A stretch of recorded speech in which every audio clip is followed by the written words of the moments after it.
तो कुछ आर्टिकल्स यहाँ पे हैं. फॉर इंस्टेंस ये आर्टिकल जो है ये फोकस कर रहा है प्रोपेगेंडा थ्योरी के ऊपर, that focus on you know के how the theory has been changing and developing over a period of time. यहाँ पे आप देख रहे होंगे ये लिखा हुआ है politics, propaganda and film form. ये मैं आपको इसलिए दिखा रही हूँ कि प्रोपेगेंडा थ्योरी को इस्तेमाल करके या पॉलिटिक्स और प्रोपेगेंडा को लेके this is an article on 2 films. So this article actually discusses के politics या propaganda की जो भी theories हैं, they are used for discussion of Battleship Potemkin and Triumph of the Will, and दोनों जो हैं वो films हैं, right? मैं आपसे ये article नहीं discuss करूँगी right now, but I just wanted you to know कि theory is used for discussion of 2 films. और ये पूरा का पूरा आर्टिकल थ्रू आउट सिर्फ फिल्म को डिस्कस कर रहा है. It will describe what is happening in the film. It will describe how the film is used to give a specific message which is propaganda by Adolf Hitler. Okay, और director ने किस तरीके से वो सारा इम्प्रेशन क्रिएट किया which is essential for propaganda. ये एक आर्टिकल है जो कि सिर्फ प्रोपेगेंडा को डिस्कस कर रहा है, which means for discussion of the film several quotes or one or the other quote can be used from this article as well. तो इसके एंड पे there would be a list of references. उनमें से कुछ भी consult किया जा सकता है for finding further information on propaganda etc. Okay, so this article on propaganda theory does not discuss films as such या film scenes as such because it is focusing on propaganda model only. जो दूसरा मैंने आपको दिखाया ये वाला, ये films पे focus कर रहा है, तो this will discuss film scenes and film content in detail. So you can call it content analysis. तो हम बता रहे होते हैं what this paper is about. जब इस पेपर की हम बात कर रहे हैं politics, propaganda and film form, so this article would definitely say कि this paper focuses on, for example, Battleship Potemkin and Triumph of the Will, and it tells you कि how these 2 films are used for propaganda purposes. Right, so the objective of this paper would be to analyze how Triumph of the Will and Battleship Potemkin are used for propaganda, right? और फिर उनके content की difference discuss करेगा. I would show you this film. It says how film is used for propaganda and manipulation. Please realize कि हमने अभी जो मैंने आपसे पहले बात की, I was talking about peace and war journalism के कैसे propaganda किया गया against Iraq, and I was talking about Battleship Potemkin and Triumph of the Will के how these films are propaganda films, for example, especially Triumph of the Will. Why is that a propaganda film? Okay.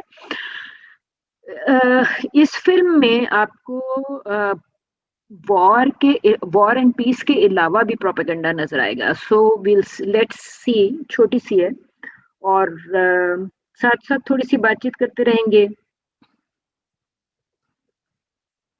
So my name is Jerry Croth. I'm a professor, psych prof in California, and this talk is about propaganda. And I would like the psychology of propaganda. And I'd like you to look at a set of photographs. This is from the 50s. And just store your emotional reactions. What are your emotional reactions to what you see? क्या समझ में आया about propaganda? Asim, Aatir, anyone? कि वो आपसे क्या कह रहा था कि propaganda क्या है? Because from this point, for example, उसने प्रोपेगेंडा की डिस्कशन इस इमेज से स्टार्ट की. आई सेड कि शुरू में उसने एडवर्टाइजिंग डाली and he was talking about, he said, emotional and psychological impact of propaganda. हमने तो अभी, मैंने आपसे कहा कि हमने ज्यादा डिफिकल्ट सिचुएशंस डिस्कस की थी. We were discussing for example war situations, जो कि हमने पीस एंड वॉर जर्नलिज्म में देखा था इराक के पॉइंट ऑफ व्यू से, कि how propaganda tools were used for actually gearing a war on Iraq, right? और उसके बाद हमने प्रोपेगेंडा, मैंने आपसे कहा, जो मैं आपको आर्टिकल दिखा रही थी earlier, I was showing you कि जो ट्रायम्फ ऑफ द विल है वो प्रोपेगेंडा कितनी खूबसूरती से करती है। अगर आप उसको कंपेयर करेंगे विद आइजनस्टाइल्स बैटलशिप पोटमकिन, तो आपको नजर आएगा कि Battleship Potemkin is extremely violent film, right? उसके मुकाबले में Triumph of the Will is not violent, it's lyrical, बहुत peaceful peaceful and calm film है। सो बेसिकली, और फिर यहाँ पे जो आपसे बात कर रहा है ये professor of an American university, he is talking about propaganda but he is showing you advertising, he is telling you के what can be the emotional or psychological impact of such ads. उसने आपसे कहा कि वो आपको आज से I think he did mention कि वो आपको बहुत पुराने एडवर्टीजमेंट दिखा रहा है 1940s 1950s के, right? So you can understand कि 60-70 साल पुराने एडवर्टाइजिंग में यू कैन सी कि यहाँ पे क्या हो रहा है। राइट हियर आप देख रहे हैं ना कि ये आपको कह रहा है nothing does it like 7 up, और ये कितना छोटा बच्चा है, राइट? उसके बाद इससे जो अगला था कोका कोला का था, how soon is too soon. वो कह रहा है for a better start in life start Coca Cola earlier, and what do we know about Coca-Cola today?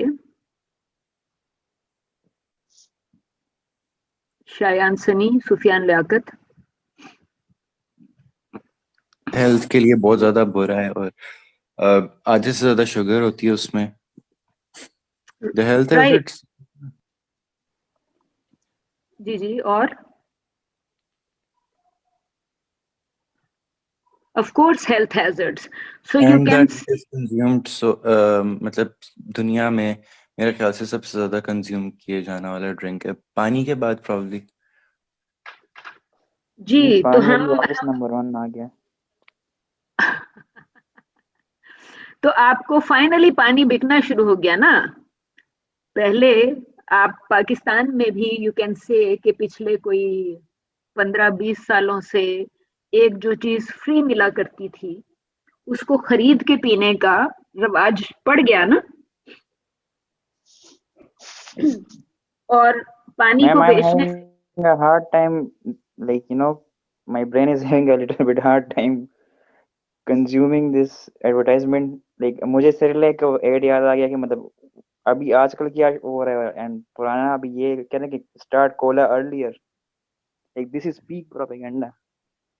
हाँ, तो वो आपको मैं आपसे ये कह रही थी कि हमने अभी जब तक जो प्रोपेगेंडा डिस्कस किया था वो वॉर के पॉइंट ऑफ व्यू से पॉलिटिकल डिस्कस किया था कि पॉलिटिक्स में प्रोपेगेंडा कैसे यूज होता है। यहाँ पे तो आपको एवरीडे लाइफ में नजर आ रहा है, सोशलाइजिंग में, और वो इसने आपसे सिर्फ ये कहा कि कितने छोटे बच्चे को किया गया। And I would tell you कि आई थिंक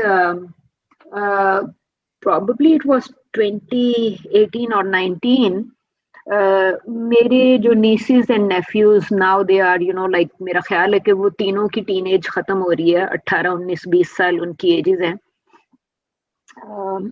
वो आए हुए थे लाहौर, एंड मैंने उनको कोक कोला ऑफर किया, तो मुझे उस बच्ची ने, जो कि यू कैन से कि 16 साल से डेफिनेटली बड़ी थी, राइट? तो उस बच्ची ने मुझे ये जवाब दिया कि जी फूफी जान मैं कोक नहीं पी सकती, इससे हड्डियां कमजोर हो जाती हैं, right? So the girl is in medical college right now, so you can understand कि जो कॉन्ट्रास्ट कितना है over a period of time, कि अबाउट 60-70 years ago एडवर्टाइजिंग या प्रोपेगेंडा ये था कि जी start early, right, soft drinks के लिए, और 60-70 साल आपने स्टार्ट अर्ली कह के बेचा, and in the meanwhile you worked it out कि पानी कैसे बेचना है, something that people buy for free, people get for free, right? तो जो चीज आप मुफ्त में पीते आ रहे थे since past 20 years, they have worked it out कि उसको बेचना कैसे है. So people don't drink free water. Instead, they go for they pay for water. तो ये सिचुएशंस है. तो बेसिकली वो आपसे ये डिस्कस कर रहा था कि प्रोपेगेंडा की सिग्निफिकेंस क्या है. And you can clearly see कि एडवर्टाइजर जो है वो कैसे मूव करता है from one dimension to another. अगर आप फॉर इंस्टेंस मैं आपको एक और चीज सॉरी मैं इसको एस्केप करना चाह रही थी कि अगर हम यहाँ पे जाएं फॉर इंस्टेंस राइट, और अगर मैं यहाँ पे लिखती हूँ डव सोप एड्स, राइट, आप देख रहे हैं मैंने डव एड्स लिखा और डव एड्स के साथ जो इमेजेस आना शुरू हुई तो यू वुड प्रोबेबली रियलाइज के आप ये देख रहे हैं ये वाली इमेज, ये किसी खूबसूरत औरत की इमेज है या नहीं है. I would leave that decision to you, but you can say कि एडवर्टाइजिंग में पहले इस तरह की औरतों को फोकस नहीं किया जाता था, बल्कि ये आप इसी यहाँ पे नीचे देखें राइट साइड कॉर्नर पे, तो एक आपको यंग वुमन नजर आ रही है, young woman with white skin, right, और उसके लेफ्ट पे ये दूसरी old woman with dark skin and with so much wrinkles on her face, right? इसको दिखाने का मकसद ये था कि over a period of time advertising जो है वो चेंज हुई है, राइट? और अगर आप डव की कैंपेन्स देखेंगे तो उसमें आपको हर तरह की औरतें नजर आएंगी, जिसमें आपको वाइट स्किन की ब्यूटी से निकल के ब्लैक स्किन की ब्यूटी और ओल्ड यंग वुमन के अगेंस्ट ओल्ड वुमन की ब्यूटी, और at the same time clean skin के बजाय फ्रेकल्स वाली औरत जो है, फ्रेकल्स के साथ जो औरत नजर आएगी उसकी ब्यूटी की भी बात हो रही होगी, राइट? तो क्योंकि डव की जो कैंपेन थी उसका टाइटल था feel beautiful, right, look beautiful से निकल के फील ब्यूटीफुल, जिसको किसी पाकिस्तानी एडवर्टाइजर ने पिछले साल 2 साल में पाकिस्तानी एड में कॉपी किया गया डव की कैंपेन को, जिसमें आपने शायद एडवर्टीजमेंट देखा भी हो, जिसमें वो बात कर रहे होते हैं कि जी मेरे बाल लगते हैं लाइक चिड़िया का घोंसला, curly hair, because straight hair को ब्यूटी की एग्जाम्पल समझा जाता था. सो यू कैन से कि जो है प्रोपेगेंडा किस तरीके से काम करता है कि ब्यूटी के स्टैंडर्ड्स सेट कर दिए, और यहाँ इस केस में हेल्थ के स्टैंडर्ड्स. और आप ये देख रहे थे कि अगले वाले में तो अमेजिंग ही था कि इट सेड के यहाँ पे कि डॉक्टर साहब स्मोकिंग कर रहे हैं, सेंटा क्लॉज स्मोकिंग कर रहा है, more doctor smoke Camels cigarette than any other cigarette. आज today what we know about cigarettes, what do we know about cigarettes today? They cause cancer and हाँ, so और again तो आपको नजर आया ना कि यहाँ पे डॉक्टर रिकमेंड कर रहा है स्मोकिंग, और इससे पहले कि पीपल रिकग्नाइज, आजकल तो आपको टीवी पे फिल्म में अगर आपको सिगरेट का शॉट डालें तो नीचे क्या लिखना पड़ता है? Smoking causes cancer and death, etc. Right. So before people understood that it was injurious to health, आधी सदी से ज्यादा काम तो गुजर चुका था, right? So you can understand कि जो आपका एडवर्टाइजर है उसने आधी सदी गुजार ली थी selling cigarette by showing Santa smoking it or by showing a doctor smoking it or recommending it, right? उसने कहा यहाँ पे ये जो प्रोफेसर है he said कि जी it sounds like a recommendation, more doctors smoke Camel than any other cigarette, क्योंकि उसने डायरेक्टली तो नहीं कहा डॉक्टर ने कि आप स्मोकिंग करें, but it's a recommendation. So I think with this important difference कि propaganda किस तरीके से इस्तेमाल कर सकता है, which I said is propagation of information. और अगर आप next पे जाएं, for instance, ये जो था यहाँ पे वो आपसे क्या कह रहा था कि आप पीछे देख सकते हैं in this image on the left hand side, ये खातून इतनी इंटेलिजेंट हैं कि खाना पकाते हुए इन्होंने जला दिया, and all it says कि don't worry darling, you didn't burn the beer, which means I don't know कि आपका कितना exposure है of people who like beer for example, लेकिन इस ये advertisement beer और food को एक बराबर बता रहा है कि अगर food is burnt, no worries, we still have beer, right? So I think I know people जिनको if you would come across them, they would say, आपने शायद सुना होगा people say कि खाना खाने के बजाय they are having beer because they think beer is full of vitamins, and some people कुछ जो हैं consumers of beer, they feel कि अगर वो खाना खाने के बजाय मील के बजाय beer ले लेंगे तो this is sufficient. So at least this particular advertisement on the left is saying so कि आप खाना खाएं या beer पिएं, it's one or the same thing, right? तो food जल गया कोई बात नहीं, we can have beer.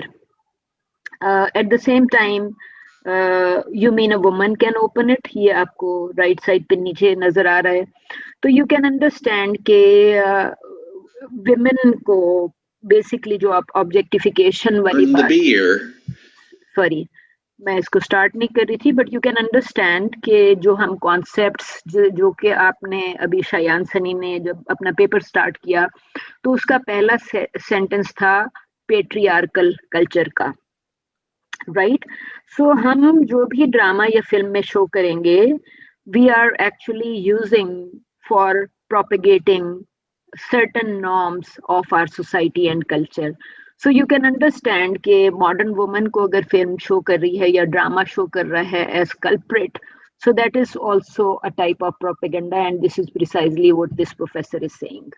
जी कोई comment है? I think कि with this आज का जो सेशन है उसमें अगर कोई important questions हैं वो आप पूछ लें. I would suggest कि before next class please try watching this video, और नेक्स्ट क्लास में फिर हम जरा थोड़ा सा डिटेल में इसको जरा डिस्कस कर लेंगे कि प्रोपेगेंडा जो है वो सिर्फ वन टाइप का नहीं है.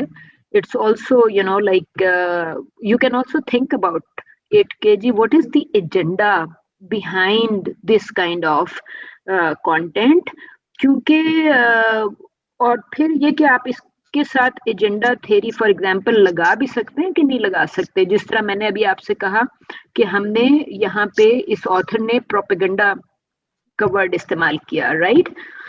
सो यहाँ पे मैं आपको यू वुड रियलाइज कि गूगल क्लासरूम में आपकी डिफरेंट टॉपिक्स पड़े हुए हैं जिसमें हमने काफी सारे कवर कर लिए. एंड आई सेड के visual player was part of gender theories, जिसको शायान सनी ने गूगल क्लास में फर्दर सर्च नहीं किया था, but I showed him just now. और उसी तरह कुछ और चीजें भी यहाँ आपको नजर आ रही होंगी. कल्टीवेशन जो कि इफेक्ट्स का हिस्सा है, इफेक्ट्स हमने लास्ट वीक डिस्कस किए थे, राइट? और स्टीरियोटाइप्स हो गया, agenda building, agenda setting, self psyche and colonial condition. So ये डिफरेंट चीजें हैं. आई वुड जस्ट से कि you continue thinking about it and you should try seeing कि एक चीज जो आप देख रहे होते हैं उसका दूसरे से लिंक क्या है, because he was talking about propaganda only. Effect की तो उसने बात ही नहीं की, बट यू कैन से कि अगर आप इस तरह की इमेजेस दिखाते रहेंगे तो उसका इफेक्ट क्या होगा and how similar attitudes will be created. So right now focus effect नहीं था, focus propaganda था. So effect would follow propaganda, right? कोई comment है on the video? क्योंकि I think कि इसके बाद advertisement से निकल के वो आगे चला गया था. He started discussing कि propaganda जो है वो आपके दिमाग पे how it affects your brain, क्योंकि psychological impact पे बात कर रहा था. सो यू कैन अंडरस्टैंड कि प्रोपेगेंडा को उसने साइकोलॉजी से लिंक कर दिया, राइट। और फिर उसने कहा कि आजकल जिस किस्म के मीडिया टूल्स इस्तेमाल करते हैं उसका इम्पैक्ट ये है कि स्टूडेंट्स या बच्चे they are too busy in consuming media all the time and they hardly are attentive to real information, जिसमें आप जिसके लिए उसने डंबिंग और ट्रांस का मतलब के वर्ड्स इस्तेमाल किए कि बच्चों को यही नहीं पता कि लिंकन कौन है। एंड जो इसने ये आपको इसको एक सर्टन जिप कोड की बात कर रहा था 90210, he said it is because it was the title of a program, right? तो जिस चीज को जितना ज्यादा एम्फसाइज किया जाता है या जितना ज्यादा प्रमोट किया जाता है that becomes important, right. So you should understand कि प्रोपेगेंडा जो है वो बेसिकली प्रोपेगेशन ऑफ इंफॉर्मेशन से उसने उसको लिंक किया। एंड ही सेड कि जितना ज्यादा प्रोपेगेंडा करेंगे उतना ज्यादा दिमाग पे सवार होगा। And it is really about television messages and psychological impact of messages which is an important aim of propaganda. और वो आपको उसने कहा कि डंबिंग एंड ट्रांस की तरह इम्पैक्ट करता है। जी, एनी क्वेश्चन और comment about what we have started discussing? The average American. जी, कोई कमेंट है? मैम जो मोस्ट हम देख रहे हैं तो like that is from the old times, like 1940 से लेकर 1970s, लाइक एक short span of time, like 2-3 decades हैं, उसमें हम मोस्टली देख रहे हैं कि इस टाइप का वो हमें देखने को मिल रहा है। हाँ, वो मॉडर्न में आपको भी वो हो सकता है but like of course modern में भी होगा, मॉडर्न में भी होगा। मैं आपको सिर्फ कंट्रास्ट शो कर रही थी कि आजकल पिछले कोई काफी सालों से 2-3 डेकेड्स, खासतौर पे आप लोगों की उम्र भी शायद, ज्यादातर लोगों की तो शायद 3 डेकेड्स अभी एज ही नहीं हुई आपकी क्लास में, most people are probably younger than 30। तो मैं आपसे ये कह रही थी कि हाउ एडवर्टाइजिंग हैज चेंज्ड। वही सेम एडवर्टाइजर जो कि कह रहा था स्टार्ट अर्ली नाउ सेज के जी हम कोई हेल्थ के वो ढूंढ रहे हैं बिकॉज दे नो कि जो इंफॉर्मेशन लिटरेसी है या टेलीविजन या फिल्म बेस्ड विजुअल लिटरेसी है या और तरह से ग्लोबलाइजेशन की वजह से भी तो लिटरेसी पे इम्पैक्ट आया ना।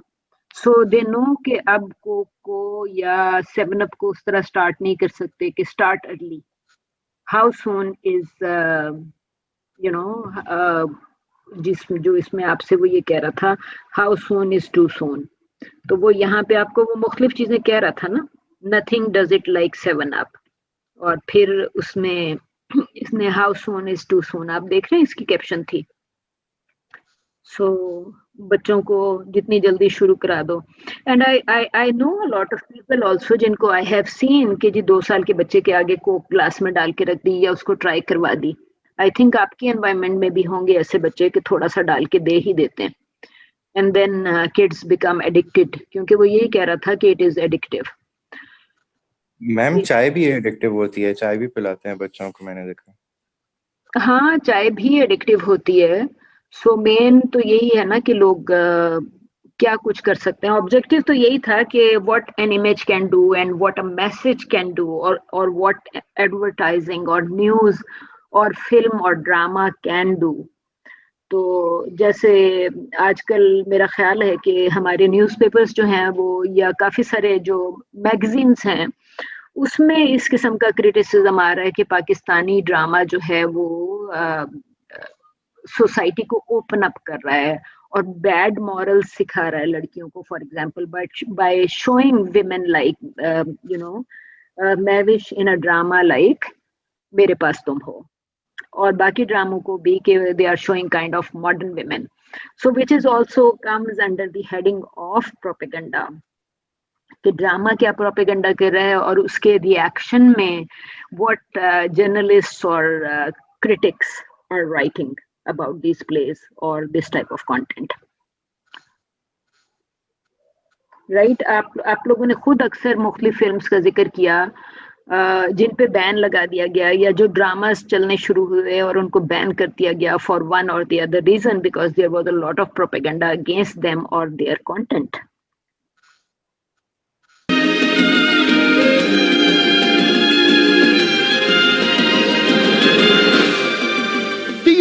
just what you read in the media.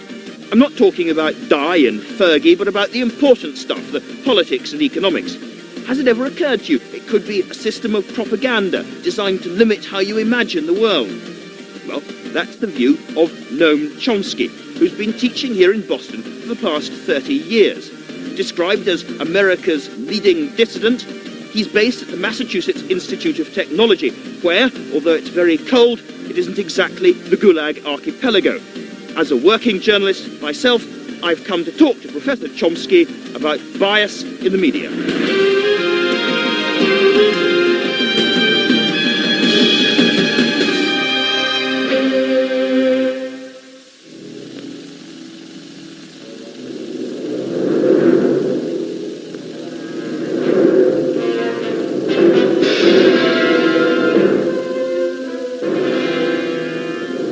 Orwell's nightmare, a place where propaganda rules, where thought is controlled. Comrades, attention! Here is a special bulletin from the Ministry of Peace.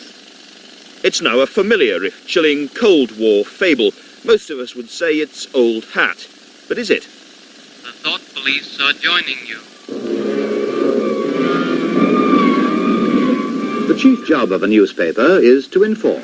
To tell people. For decades, the freedoms of thought and expression have been central to Western democracy. The media sees itself as free, fearless, stroppy, and for many in power, the press are too strong. So the idea that Orwell's warning is still relevant may seem bizarre. But not to Noam Chomsky, who thinks the image of a truth-seeking media is a sham. जी, अभी तक जो भी play किया इसमें से कोई 2 significant points बताइए जी। हाँ, truth seeking media is a sham. Media तो क्लेम ही यही करता है, चाहे जितने भी न्यूज चैनल्स हैं आपके सारे यही क्लेम करते हैं ना कि जी watch dog of the government, और वो कह रहा है कि जिस चीज को हम watch dog of the government कहते हैं इट्स अ शैम। यहाँ पे लिखा हुआ बाय द वे जो मैंने कहा अभी, जब नहीं लिखा हुआ तो कोई गड़बड़ है ना कि मैं क्या कह रही हूँ। सो मैंने चोम्स्की की बात को किसी और से लिंक कर दिया। Atif, do you agree with what I just did? आपने सुना?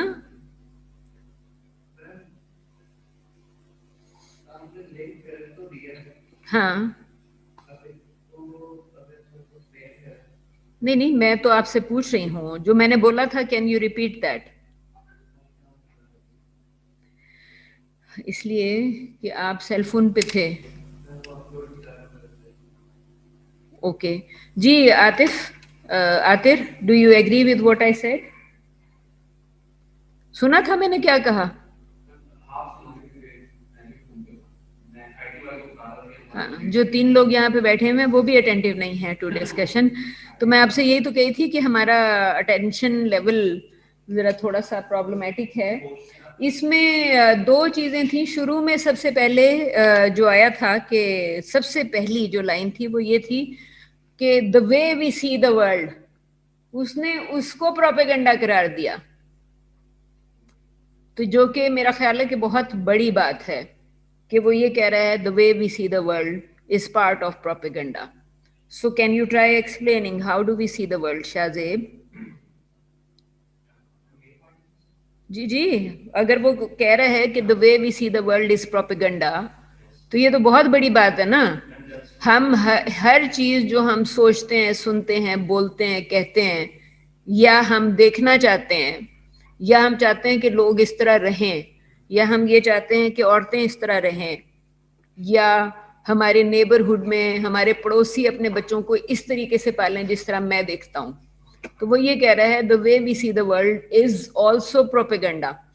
उसके बाद यहाँ पे उसने रोका कि उसके बाद जो उसने यहाँ पे लिखा हुआ था, truth seeking media is a sham.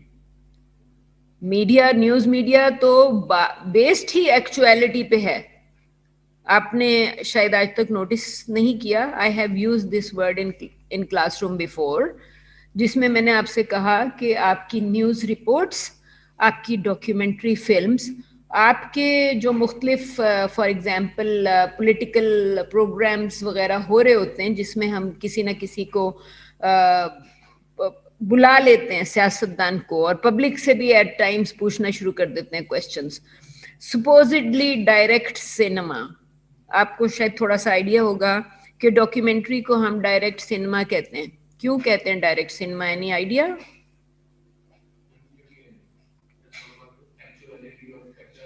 हाँ, कि कैमरा जो है वो डायरेक्टली शूट कर रहा होता है. आप ना तो इम्प्रोवाइजेशन करवा रहे होते हैं और ना एक कहानी लिख के लोगों से परफॉर्म करवा रहे होते हैं. न्यूज़ मीडिया आपकी written stories perform by people नहीं है. इट इज रियल परफॉर्मेंस जिसको आप शूट करके लोगों को दिखा देते हैं. असेंबली में क्या हुआ वो रियल है ना. फैब्रिकेटेड जो है, फैब्रिकेशन से आपका जो भी what ever you mean by fabrication, बात सिर्फ ये होती है कि वो फैब्रिकेशन शायद वो इस वजह से कहते हैं क्योंकि हर चीज़ एडिटेड होती है. जब आप एडिट करेंगे तो फिर आप वही दिखाएंगे ना जो आपको सूटेबल लग रहा है. उसके काफ़ी सारे दूसरे पार्ट्स जो आपको लगे कि नहीं ये इतनी स्ट्रांग नहीं है, उसको आपने एलिमिनेट कर दिया. तो फैब्रिकेशन फिर इसी वजह से होगी कि आपने पूरी बात सुनने का मौका ही नहीं दिया. You are communicating half the truth. ऐसे ही है. फैब्रिकेशन तो इसीलिए कहेंगे ना कि एडिटेड है और हाफ द ट्रुथ है. दैट इज वाई हम डॉक्यूमेंट्री फिल्म के लिए कहते हैं कि जी bias of the producer can not be eliminated, right. चाहे वो 9/11 पे हो, चाहे वो जो ऑरलैंडो डिजास्टर है उसके ऊपर हो, या किसी भी चीज पे हो, या फिर जो भी डोनाल्ड ट्रंप ने कहा पिछले इलेक्शन, अपने जो इलेक्शन उसने विन किया उस कैंपेन के दौरान वो जो भी चीजें कह रहा था, उसको आप ये नहीं कह सकते कि कैंडिडेट या presidential candidate was not biased. आप नहीं कह सकते बिकॉज वो तो सारी कॉन्वर्सेशंस वो कर रहा था जिसमें वो बात कर रहा था अमेरिकन ड्रीम की, freedom of women, freedom of people to be what they want to be. और freedom, America is the only country that claims कि आपके पास राइट है कि आपके पास रिलीजन हो, और आपके पास ये भी राइट है कि आपको रिलीजन नहीं चाहिए तो आप ना रखें रिलीजन, राइट. अमेरिका के अलावा कोई कंट्री आपको ये राइट देती है? मैं कंट्री लेवल की बात कर रही हूँ ना. You have to be attentive to what is being said. मैंने कहा कि कोई कंट्री आपको ये राइट देती है कि रिलीजन है तब भी ठीक है, रिलीजन नहीं है तब भी ठीक है, राइट. सो जब हम कंट्री लेवल की बात कर रहे हैं तो इसका मतलब है कि कंट्री आपको प्रोटेक्शन दे रही होगी ना, कि मैं रिलीजन में नहीं अगर बिलीव करता तो मैं नहीं बिलीव करता. आपको law of the land protect करेगा फॉर नॉट बिलीविंग. आपको कोई कंडेम नहीं कर सकता, कोई आके आपको मारने की कोशिश नहीं करेगा इस बात पे कि आप रिलीजन में बिलीव नहीं करते, because the law of the land protects you. चीजें सारी इंटरकनेक्टेड है ना. आपको you have to look at this way. Of the global atheists and non-religious population, 76% reside in Asia. Right. ये जो शाहजेब कह रहा था, ये उससे रेलेवेंट कोई बात है?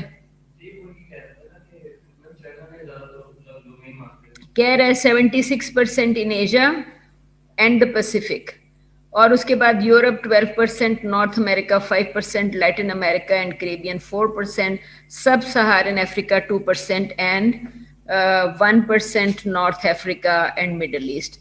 Anyway, I think even America जैसी कंट्री जो है उसके भी डॉलर के ऊपर क्या लिखा हुआ है? डॉलर के ऊपर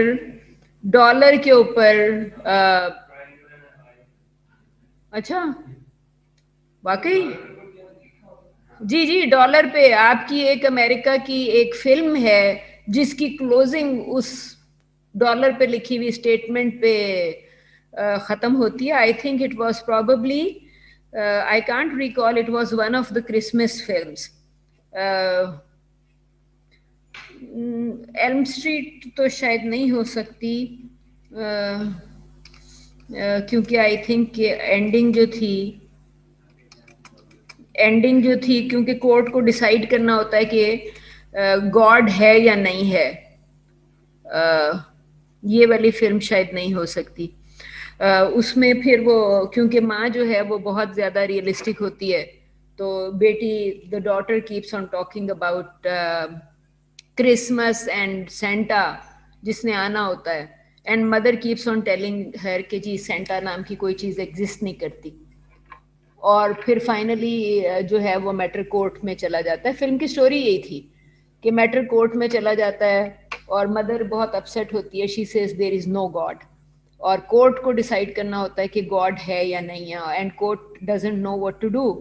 तो लास्ट एपिसोड में सेंटा जो है वो बच्ची के साथ बैठा होता है, जो जिसको नोबडी एल्स नोज कि ये सेंटा है, और वो उसको डॉलर पकड़ा के कहता है ये देखो इस पे क्या लिखा हुआ है।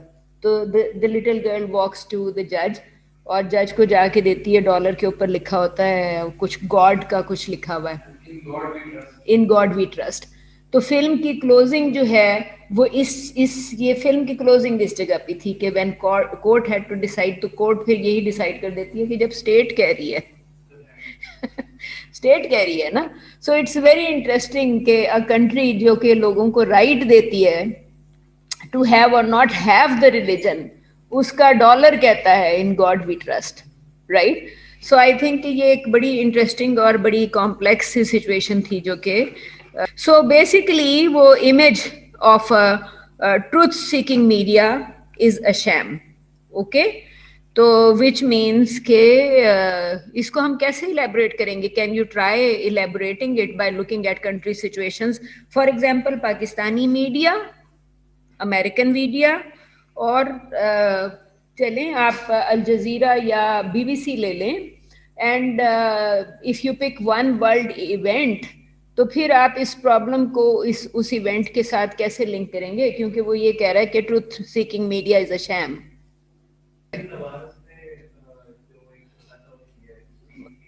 मरियम नवाज ने क्या स्पीच दी and what did she say? It's interesting to see कि जो आपका पॉलिटिकल लीडरशिप है वो अपने लिए माशाल्लाह के अल्फाज ख़त्म नहीं हो रहे। सो ये थी आपकी line, truth seeking media is a sham. तो जो आपको मरियम नवाज का क्लिप नजर आया वो ट्रूथ है कि नहीं है शाहजेब? मैंने आपको अभी एक क्लिप दिखाया, वो ट्रूथ है कि नहीं है? कैसे नहीं है ट्रूथ? जब वो चीज हो गई और आपने उसको रिकॉर्ड कर लिया तो वो ट्रूथ है।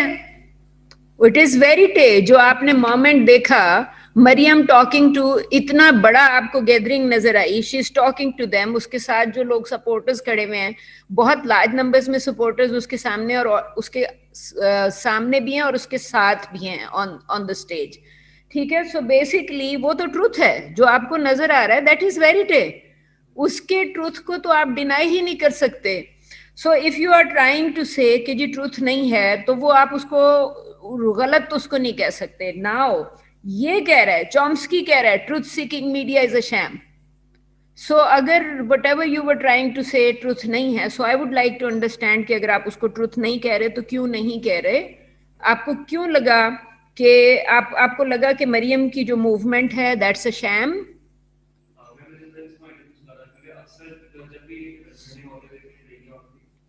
तो आपको ये लग रहा है कि मरियम का इतना बड़ा जलसा मीडिया के ट्रूथ के पॉइंट ऑफ व्यू से शैम इस वजह से हो सकता है कि large audience is actually not there और मीडिया उसको दिखा रहा है। जी आतिर, आप क्या कह रहे थे?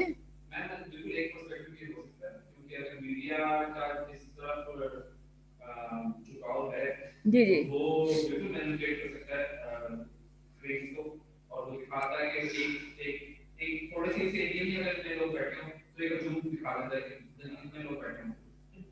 All right, so you are basically talking about footage, manipulation of video footage, जो कहीं का भी की जो गैदरिंग है वो कहीं भी लाके जोड़ देंगे and that would look like के जी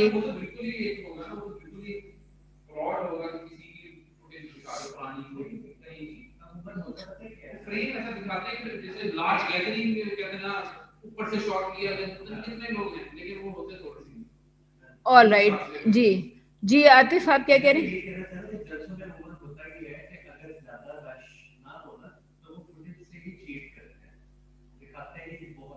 हाँ, तो फिर उस देखें, आप कह रहे हैं दिखाते हैं बहुत रश है, तो उसकी वजह क्या है? क्यों मैनिपुलेट कर रहा है? क्या फायदा? अगर मैं हूं चैनल तो मुझे क्या फायदा है for manipulation? Ji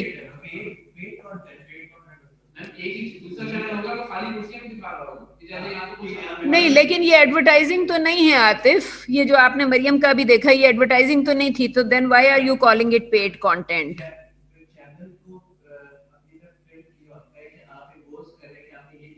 all right, so I think that's a better explanation कि चैनल्स जो हैं वो सपोर्ट कर रहे होते हैं डिफरेंट पॉलिटिकल पार्टीज को, so basically you have to mention that reason. तो उसको manipulation is not sufficient, but saying कि जी channel is manipulating because of its own political alignment make sense. जी okay, so that's how you would explain कि truth seeking media is a sham. बिल्कुल ma'am, truth seeking तो नहीं, वो तो truth driven नहीं है, प्रॉफिट ड्रिवन होता है, और पॉलिटिकल अपने जो वेस्टेड इंटरेस्ट हैं, West political affiliations and vested interest work. उनसे ड्रिवन होता है. All right, जो शुरू में कॉन्सेप्ट उसने कहा था, the way we view the world is part of propaganda, तो उसको आप कैसे एक्सप्लेन करेंगे? अभी जैसे हमने इसके ट्रूथ सीकिंग के लिए तो हमने मरियम नवाज की एक रीसेंट एग्जांपल उठा के डिस्कस कर लिया ना, जो अर्लियर कॉन्सेप्ट था उसको हम कैसे एक्सप्लेन करेंगे? सो अगर आप उसको भी किसी इवेंट से, जैसे just now I said link it to an event, आपने मरियम नवाज के साथ लिंक किया, सो बेसिकली उस अर्लियर को कैसे लिंक करेंगे? 9/11 को the way we see the world is part of propaganda. 9/11 को एक्सप्लेन कर दें ताकि मुझे समझ आ जाए कि आप 9/11 को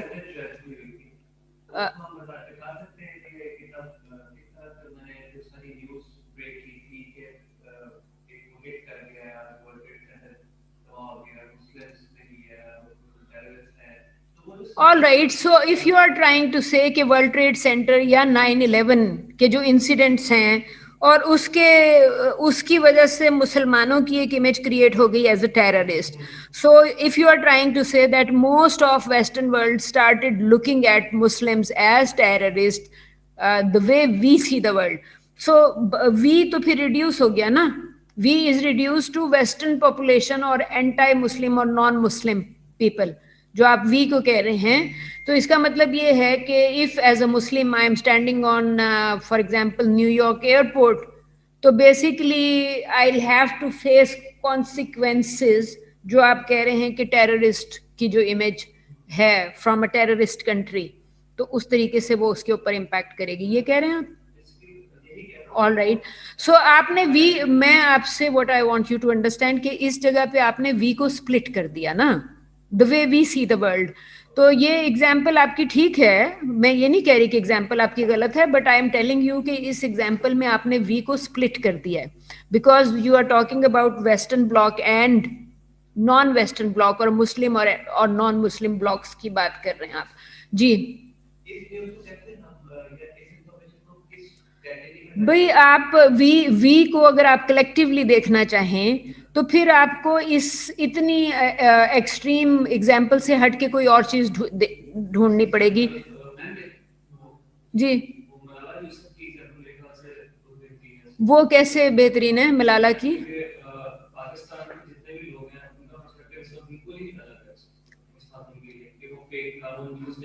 ओके, सो यू थिंक कि पाकिस्तानी जो है वर्ल्ड मलाला को दे रही है नोबेल प्राइज, और पाकिस्तानी समझते हैं कि मलाला इज फेक. मलाला को, in other words you are saying कि Malala is a creation of western thought and western media from this part of the world, ये कह रहे हैं आप?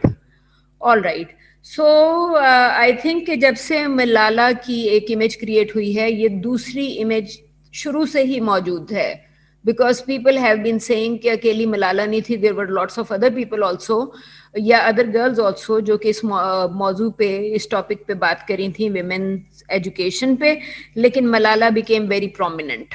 ये कह रहे हैं ना आप कि आई कैन अंडरस्टैंड कि ये चीज़ तो पहले दिन से मौजूद है, क्योंकि जिस दिन मलाला का इंसिडेंट हुआ था, I think within that week online ऐसी इमेजेस आ गई थी जिसमें you could see Pakistani army soldiers जो कि मलाला यूसुफजई को प्लेन तक पहुंचाने की कोशिश कर रहे थे, and they said and there were comments such as कि ये सारा का सारा फेक है. तो फिर आई वुड से कि एवरीडे लाइफ में से देखें, the way we dress, for example मेरा ये जो कोट है, ये आपको पता है कि ये पाकिस्तानी रूटीन का ड्रेस नहीं है, ठीक है, और इस किस्म की बेशुमार एग्जाम्पल्स। अंग्रेजी बोलना हमारे यहाँ ये बात, वी लाइक टू बिलीव कि जो लोग अंग्रेजी बोलते हैं या अंग्रेजी पढ़ते हैं वो क्रिटिकल थिंकिंग ज्यादा स्ट्रांगली करते हैं, ऐसा है। Lots of people try saying कि जी मेरा ये मानना है, and I was surprised because this was coming from the top most person of a mini university of Pakistan, national institutions हैं पाकिस्तानी, तो मेरा ख्याल है कि 30 इंस्टीट्यूशंस की लिस्ट है जो नेशनल इंस्टीट्यूशंस कंसिडर किए जाते हैं पाकिस्तान में। वैसे तो नंबर ऑफ यूनिवर्सिटीज़ बहुत ज़्यादा है, लेकिन 30 फेडरल इंस्टीट्यूशंस और टॉप मोस्ट बंदे के मुंह से कि जी मेरा ये मानना है कि जो लोग मैं अपने बच्चों से मैंने कहा कि अंग्रेज़ी बोला करो, बिकॉज मेरा ये मानना है कि जो अंग्रेज़ी बोलते हैं वो बेटर क्रिटिकल थिंकर्स होते हैं और वो इंटेलेक्चुअली स्ट्रांग होते हैं। तो आई वॉज टोटली सरप्राइज। तो that is a kind of world view जिसकी वजह से एवरीबडी वांट्स कि जी मेरा बच्चा अंग्रेजी स्कूल में जाए। आप अपना बच्चा डालेंगे कहीं और? नहीं डालेंगे, आप पब्लिक सेक्टर स्कूल्स में नहीं डालेंगे। That's a world view.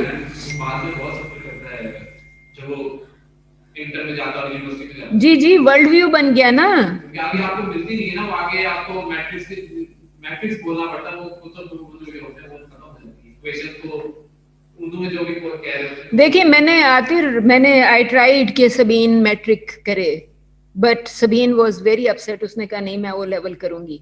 मैं उसको मैट्रिक और एफएससी साइड पे इसलिए ले जाना चाह रही थी बिकॉज वी लिव हियर। और वो आपकी बात अपनी जगह ठीक है, अपनी जगह ठीक है कि वो वैसे ही मैंने बच्चों को अंग्रेजी स्कूल में डाला, दोनों शोइफात में थे। शोइफात से then they move to Beaconhouse school system. तो यू कैन अंडरस्टैंड कि मेरी तो कभी भी चॉइस नहीं थी कि मैं अपने बच्चे पब्लिक सेक्टर स्कूल में डालूं। But what I was trying to say कि this becomes the world view. World view की एग्जांपल मैं आपसे कही थी कि एवरीडे लाइफ से उठाएं।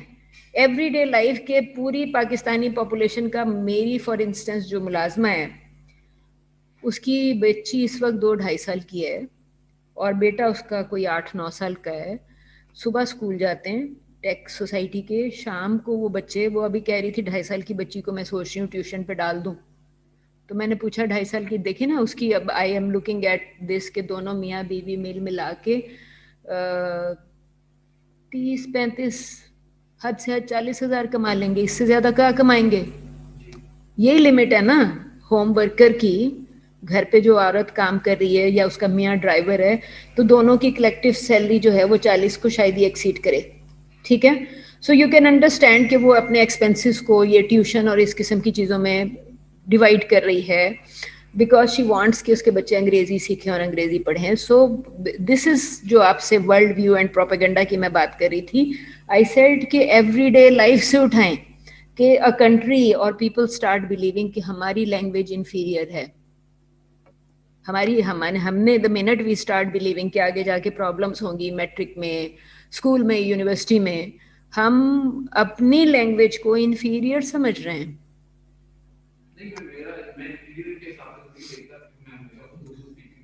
लेकिन मुझे ये नॉलेज जो है ना, मैं वो इंग्लिश में है। आखिर आपने ये मान लिया ना कि नॉलेज अंग्रेजी में है। Yes, because whatever I am producing, I am not producing knowledge in my own language. So this is part of world view. So you can understand कि हमारे यहाँ वर्ल्ड व्यू जो propaganda, it's part of propaganda, जिसकी वजह से Pakistani language पीछे रह गई ना। हमारा बेशुमार उर्दू लिटरेचर बहुत ज्यादा है। यू आर क्लेमिंग कि you are Urdu speaking, Punjabi literature बहुत ज्यादा है। सिंधी ने, जो मैंने आपसे पहले भी कहा कि जो सिंधी फिल्म है वो in reaction to government's decision आई थी जिसमें गवर्नमेंट ने प्रोविंशियल आइडेंटिटीज खत्म कर दी थी पाकिस्तान में, वेस्ट पाकिस्तान में, कि जो 4 सूबे के बजाय you will be 1 unit, Mohammad Ali Bogra ने।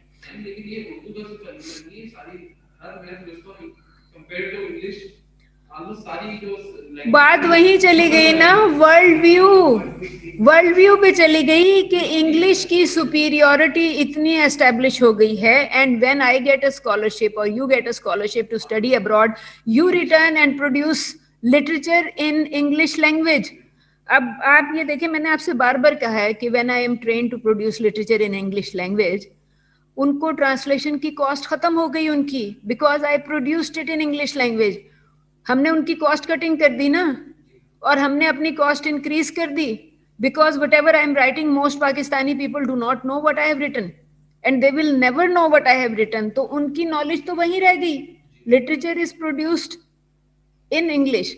सो बेसिकली बात जो थी वो प्रोपेगेंडा की थी. मैंने आपसे कहा था कि अभी तक नोएम चॉम्स्की ने जो कॉन्वर्सेशन की है या उसके हवाले से जो कॉन्वर्सेशन हो रही है, उसको आप प्रोपेगेंडा से कैसे लिंक करेंगे? Because superiority of English is establish, जिसको वेस्ट ने, नॉर्वे ने, जर्मनी ने, फ्रांस ने बहुत स्ट्रांगली क्या किया? हाँ, उन्होंने नहीं होने दी अपनी कंट्री में अपनी लैंग्वेज खत्म. ठीक है, पाकिस्तानी तो आप टेक्सटिंग को उर्दू को अंग्रेजी में लिख के भेजते हैं. सो थ्रेट हमारे लिए ना. So world view.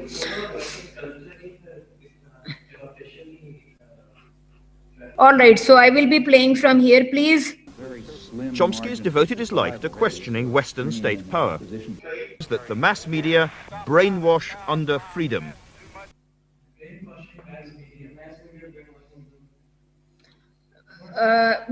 Mass media, पूरा सेंटेंस क्या था?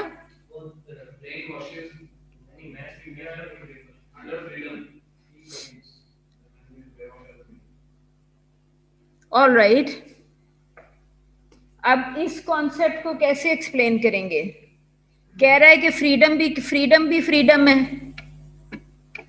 लफ्ज इस्तेमाल हो रहा है फ्रीडम, और काम क्या हो रहा है? Brain washing.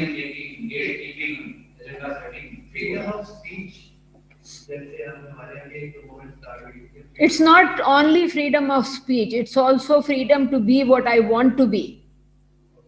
As a woman, for example, or as a young Pakistani, right? कि जी मुझे इन सब चीजों की फ्रीडम चाहिए. और अगर पाकिस्तानी मुस्लिम ये सिखाता है कि शराब नहीं पीनी, आप तो कह रहे हैं कि freedom to be what I want to be, freedom to do whatever I want to do.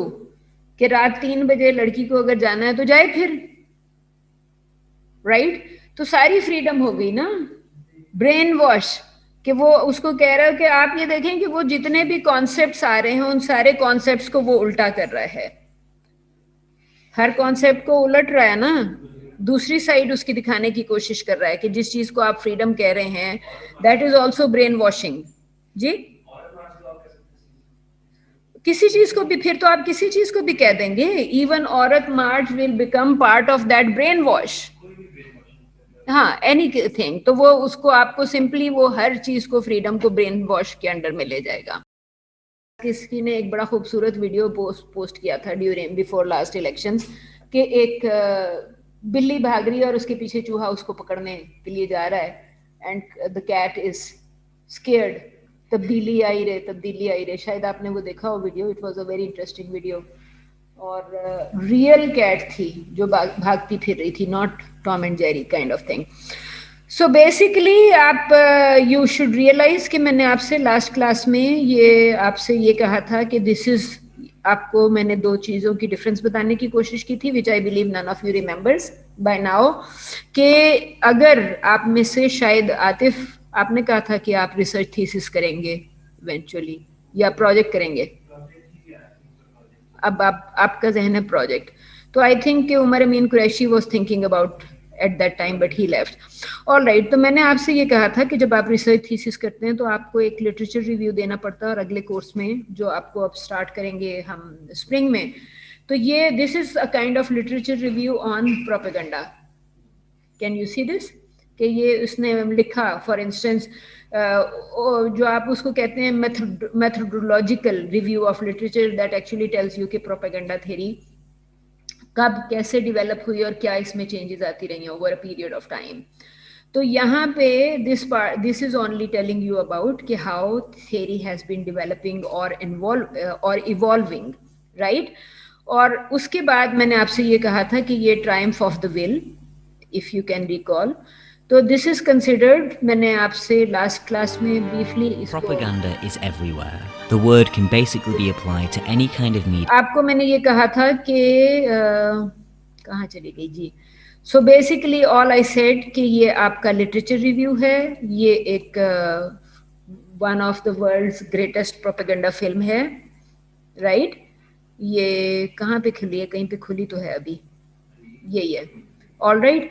So basically ये आप देख रहे हैं कि ये हिटलर का ट्राई मोटर प्लेन, और 2-3 प्लेन्स रहे होंगे इन द एयर, क्योंकि one plane Hitler is sitting and the other plane is actually shooting.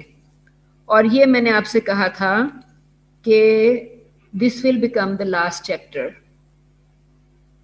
Of written thesis. आपको याद नहीं है बिकॉज आप तो खैर यहाँ मौजूद भी नहीं थे, but I think Shahzeb and Atif probably do not remember कि अगर for instance if I was saying कि मैं हिटलर की फिल्म को एनालाइज करूंगी for my research thesis, sample में मैंने ये उठा लिया, एंड आई वाज सेइंग कि जी मैं लिटरेचर रिव्यू से स्टार्ट करूंगी ना यहाँ से। So I said this will become literature review, right, or second chapter, and this will become the last chapter of the thesis, right। क्योंकि लास्ट चैप्टर में पहले जब मैंने कहा कि मैं प्रोपेगेंडा थ्योरी यूज करूंगी for reviewing a war film या a number of war films, यहाँ पे मैंने a number of war films नहीं रिव्यू की हुई, इसमें सिर्फ 2 वॉर फिल्म्स रिव्यूड हैं, जिसमें से दोनों का ताल्लुक किसी न किसी डिक्टेटर से है, राइट। सो एक है हिटलर ऑफ जर्मनी और दूसरा है jar of Russia, right. So theory यहाँ पे है कि मैंने कौन सी थ्योरी यूज की, थ्योरी यहाँ पे है कि आई यूज्ड प्रोपेगेंडा थ्योरी, या थ्योरेटिकल फ्रेमवर्क जो है वो प्रोपेगेंडा थ्योरी पे बेस्ड है for analysing films on these 2 films, right, क्योंकि ये दोनों प्रोपेगेंडा फिल्म्स हैं, ओके। सो बेसिकली एक जो है आपको ऊपर लिखा हुआ भी है, politics, propaganda and film form, film की एनालिसिस के लिए प्रोपेगेंडा थ्योरी यूज की, और फिल्म्स का नाम है बैटलशिप पोटमकिन, जो कि जार ऑफ रशिया के बाद आइजनस्टाइन की बनाई हुई फिल्म है, और दूसरी है ट्रायम्फ ऑफ द विल 1935। सो आपसे मैंने ब्रीफली मेंशन किया था लास्ट 2 फिल्म्स में कि ये 2 फिल्म्स एक दूसरे की ये कॉन्ट्रास्ट हैं, दोनों प्रोपेगेंडा फिल्म हैं लेकिन दोनों कॉन्ट्रास्ट है, और एक फिल्म इंतहाई वायलेंट है और दूसरी फिल्म लिरिकल है। कैन यू रिकॉल कि मैंने कौन सी फिल्म को लिरिकल कहा था? Can anyone recall? हिटलर की फिल्म लिरिकल है। जार का जो चल रहा है वो लिरिकल नहीं है, ठीक है। सो ये लिरिकल है, और अगर फॉर एग्जाम्पल हम यहाँ पे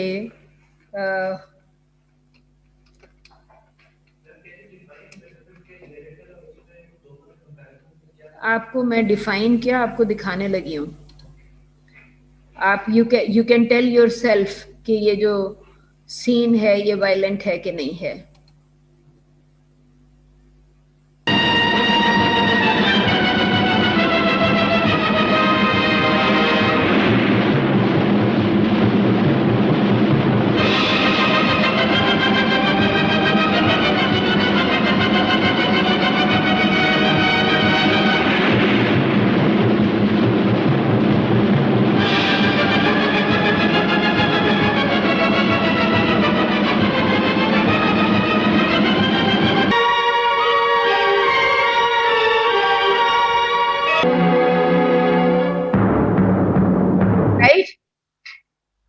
अब आपको वायलेंट दोबारा तो नहीं बताना पड़ेगा कि वायलेंट क्या है।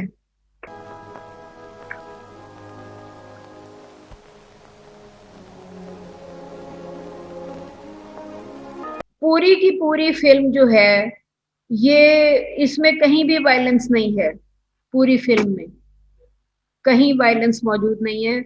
और अभी जो आप सीन्स देख रहे थे, इसके बाद जो अगले सीन्स आते हैं वो आपको स्कल्पचर्स के सीन नजर आते हैं, राइट?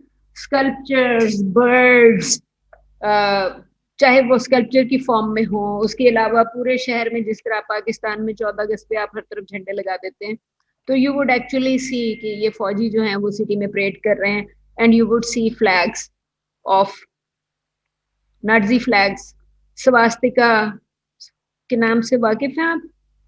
स्वास्तिका जो इस तरह की एक इमेज है, ठीक है, हाँ, इस तरह करके। सो बेसिकली यू वुड सी कि दिस कि जो सिटी है नरमबर्ग, जो इस सीन में प्रॉपरली आपको नजर नहीं आ रही थी, लेकिन उस वो पूरी की पूरी सिटी जो है, नरमबर्ग सिटी जो है, वो फ्लैग से भरी पड़ी है। और Triumph of the will opening scenes on ये डायरेक्टर है लेनी रिफनस्टाल। ये आपको, I think she lived about 102 years। इसकी अभी डेथ ज्यादा पुरानी नहीं है। वर्ल्ड वॉर 2 के दौरान she was very young and she was director of the film. 34 cameras पे डॉक्यूमेंट्री फिल्म शूट हुई। ये है स्वास्थ्य, देखते हैं आप। हाँ, पूरी की पूरी फिल्म में फेस्टिविटी, फेस्टिवल पता है ना किसको कहते हैं, राइट? पूरी की पूरी फिल्म का एक ही मोड है, फेस्टिविटी। वॉर की तैयारी है लेकिन फेस्टिविटी। सो जो मैं आपसे कह रही थी कि आप इस फिल्म को, दोनों फिल्म्स में प्रोपेगेंडा का जो एलिमेंट है, आपसे प्लीज रिमेम्बर आई सेड कि ये जो है ये रिव्यू ऑफ लिटरेचर है।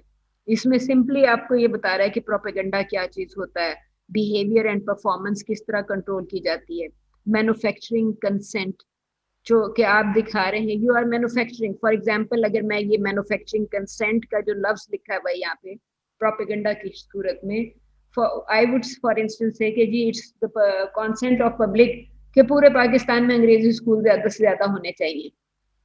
मैन्युफैक्चरिंग कंसेंट का हिस्सा हो गया ना, कंसेंट आपने मैन्युफैक्चर कर दी कि पाकिस्तानी पब्लिक को तो अंग्रेजी स्कूल चाहिए। Manufacturing consent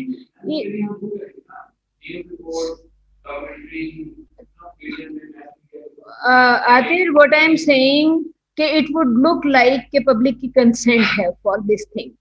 manufacturing consent, public की कंसेंट है कि ये पहनना चाहिए, राइट? पब्लिक की कंसेंट है कि कैसे नजर आना चाहिए, पब्लिक की कंसेंट है कि औरत मार्च होनी चाहिए, औरत को ज्यादा फ्रीडम होनी चाहिए। Manufacturing consent, you can understand कि इट लुक्स लाइक कि पीपल जनरली वांटेड।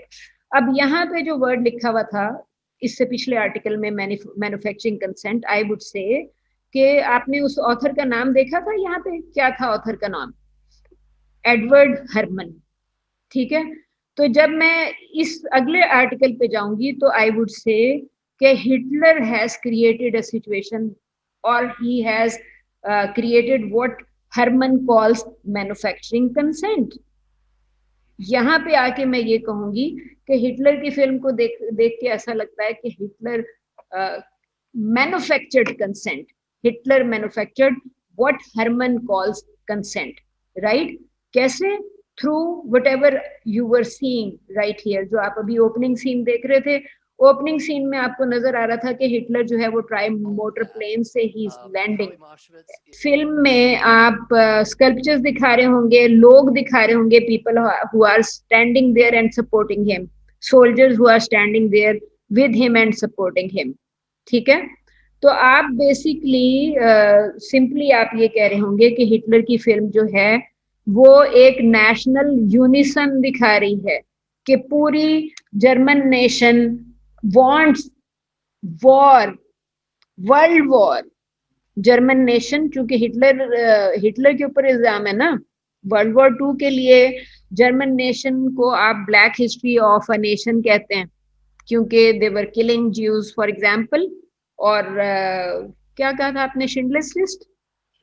अगर आप शिंडलर्स लिस्ट देखें तो यू वुड नो कि किस किस्म के वॉर क्राइम्स आपको उसके अंदर नजर आ रहे हैं। फिर अगर आप जर्मनी में ट्रेवल करेंगे तो आपको वॉर क्राइम म्यूजियम्स मिल जाएंगे, प्रिजनर्स के म्यूजियम मिल जाएंगे, पूरे के पूरे बंकर्स वहां पे रखे होंगे जहां पे आप एक कमरे में ऊपर नीचे आप प्रिजनर्स को ठूस देते थे, राइट। आपको ऐसी चीजें मिलेंगी जिनमें यू वुड नो के प्रिजनर्स के ऊपर हाई टेम्परेचर बॉइलिंग वाटर में प्रिजनर को डाल के देख रहे हैं कि ह्यूमन बॉडी कितना टेम्परेचर बर्दाश्त कर सकती है, या फ्रीजिंग कोल्ड में डाल के देख रहे हैं, और उस पर्पस के लिए आप प्रिजनर्स को यूज कर रहे हैं। सो जी हाँ, आप सारे एक्सपेरिमेंट्स उन पे कर रहे हैं। So that would eventually become black history of a nation, right. जी बिल्कुल, काफी कुछ बन चुका है, लेकिन ये जो आप अभी यहाँ पे जो आप देख रहे थे, उसको देख के आपको कहीं से भी नहीं लग रहा था कि जो कुछ वो कर रहा था नेशन उसके खिलाफ थी। आपको लगा कहीं पे कि German nation was not with Hitler while he was doing this? City पे से गुजर रहा है तो यू वुड सी कि हिटलर ने पूरे शहर को अपने साए में लिया हुआ है। That would become a very God like concept कि वो आसमान से उतर रहा है लाइक गॉड, और पूरे शहर को उसने अपने साए में लिया हुआ है, क्योंकि ट्राई मोटर प्लेन का शैडो जिसको आप कहते हैं ना, क्या कहते हैं, सिंबलिज्म, हाँ, सिंबॉलिक शॉट। ये जो आखिर में जो सीन यहाँ पे इन्होंने फॉर इंस्टेंस जो कट कर दिए, इस सीन को इन्होंने डेवलप नहीं होने दिया इस जगह पे। आप देख रहे हैं, पब्लिक नजर आ रहे हैं, हिटलर वुड स्टॉप हियर, किसी बच्चे से को प्यार करेगा, किसी माँ से हाल पूछेगा, बच्चे उससे हाथ मिलाएंगे। सो आपको क्या नजर आएगा? यही कि बच्चा बड़ा, everybody is with Hitler, everybody is supporting Hitler. तो जो मैं आपसे कह रही थी, so Hitler created for German nation, he created a world view कि we are together in this war. जो पीछे अभी चॉम्स्की कह रहा था ना कि वर्ल्ड व्यू इज क्रिएटेड, और वो जो वर्ल्ड व्यू उसने क्रिएट कर दिया कि, और आपसे Schindler's list showed a war crime, this is showing unison of a nation to commit that crime. पूरी कौम उसके साथ है ना, पूरी कौम उसके साथ है। So you have to understand कि जब मैं आपसे कह रही थी कि वो आपको, और उससे पहले जो एक वो लिखा नजर आया था कि truth is a sham, right. So probably the world was calling this a sham, Hitler is showing it as the truth. Chomsky जो कह रहा है कि truth is a sham, right. So basically then you would try seeing कि जी Chomsky क्या कह रहा है, और डिफरेंट ऑथर्स, जो अभी हरमन का एक हमने आर्टिकल खोला हुआ था, वो क्या कह रहा है। he said manufacturing consent. So this documentary clearly consent of whole nation उसने मैन्युफैक्चर कर दी। और आपको प्रोबेबली अगर आप ये पूरा का पूरा आर्टिकल पढ़ेंगे तो यू वुड इंस्टेंटली नो कि लेनी रिफेनस्टाल जो है, जब उसको अरेस्ट किया फॉर मेकिंग दिस डॉक्यूमेंट्री, वो तो अरेस्ट हो गई ना जब जंग खत्म हुई और हिटलर डिसअपियर हो गया, तो Leni Riefenstahl was arrested because she was still there. Nobody knows कि हिटलर कहाँ गया, बट एवरीबडी नोज कि लेनी रिफेनस्टाल कहाँ है, बिकॉज आई सेड कि अभी हार्डली चंद साल हुए हैं उसकी डेथ को, 102 years जो औरत जिंदा रही। लेनी रिफेनस्टाल से वॉर क्राइम से तो वो for committing this crime for making a documentary that shows manufactured consent of people at large. The whole world knows कि जर्मन नेशन जो है वो ये जंग लड़ेगी, और German nation looking at war crimes, तो आप उसको यू नो कि आप एक्चुअली क्या कर रहे हैं, ठीक है। वर्ल्ड व्यू वर्सेस जो मैन्युफैक्चरिंग कंसेंट था ना, ये क्या लिखा भाई यहाँ पे, Triumph of the will constructs and supports the national will.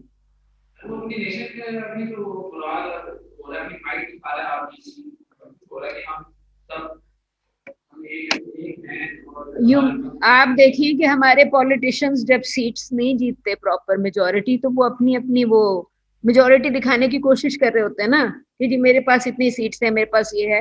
वो सिंपली ये कह रहा है नेशनल विल, कि Hitler is constructing consent, Hitler is creating national will. जो यहाँ पे इस आर्टिकल में हरमन मेंशन नहीं है, लेकिन बात इसने भी वही कही है जो उसने कहा था मैन्युफैक्चरिंग कंसेंट, क्योंकि आपने नेशनल विल क्रिएट कर दी.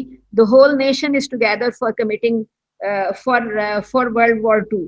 क्योंकि ये 1934 की फिल्म है, सो यू वुड नो कि वर्ल्ड वॉर 1939 में स्टार्ट हुई थी, 4 years लेटर.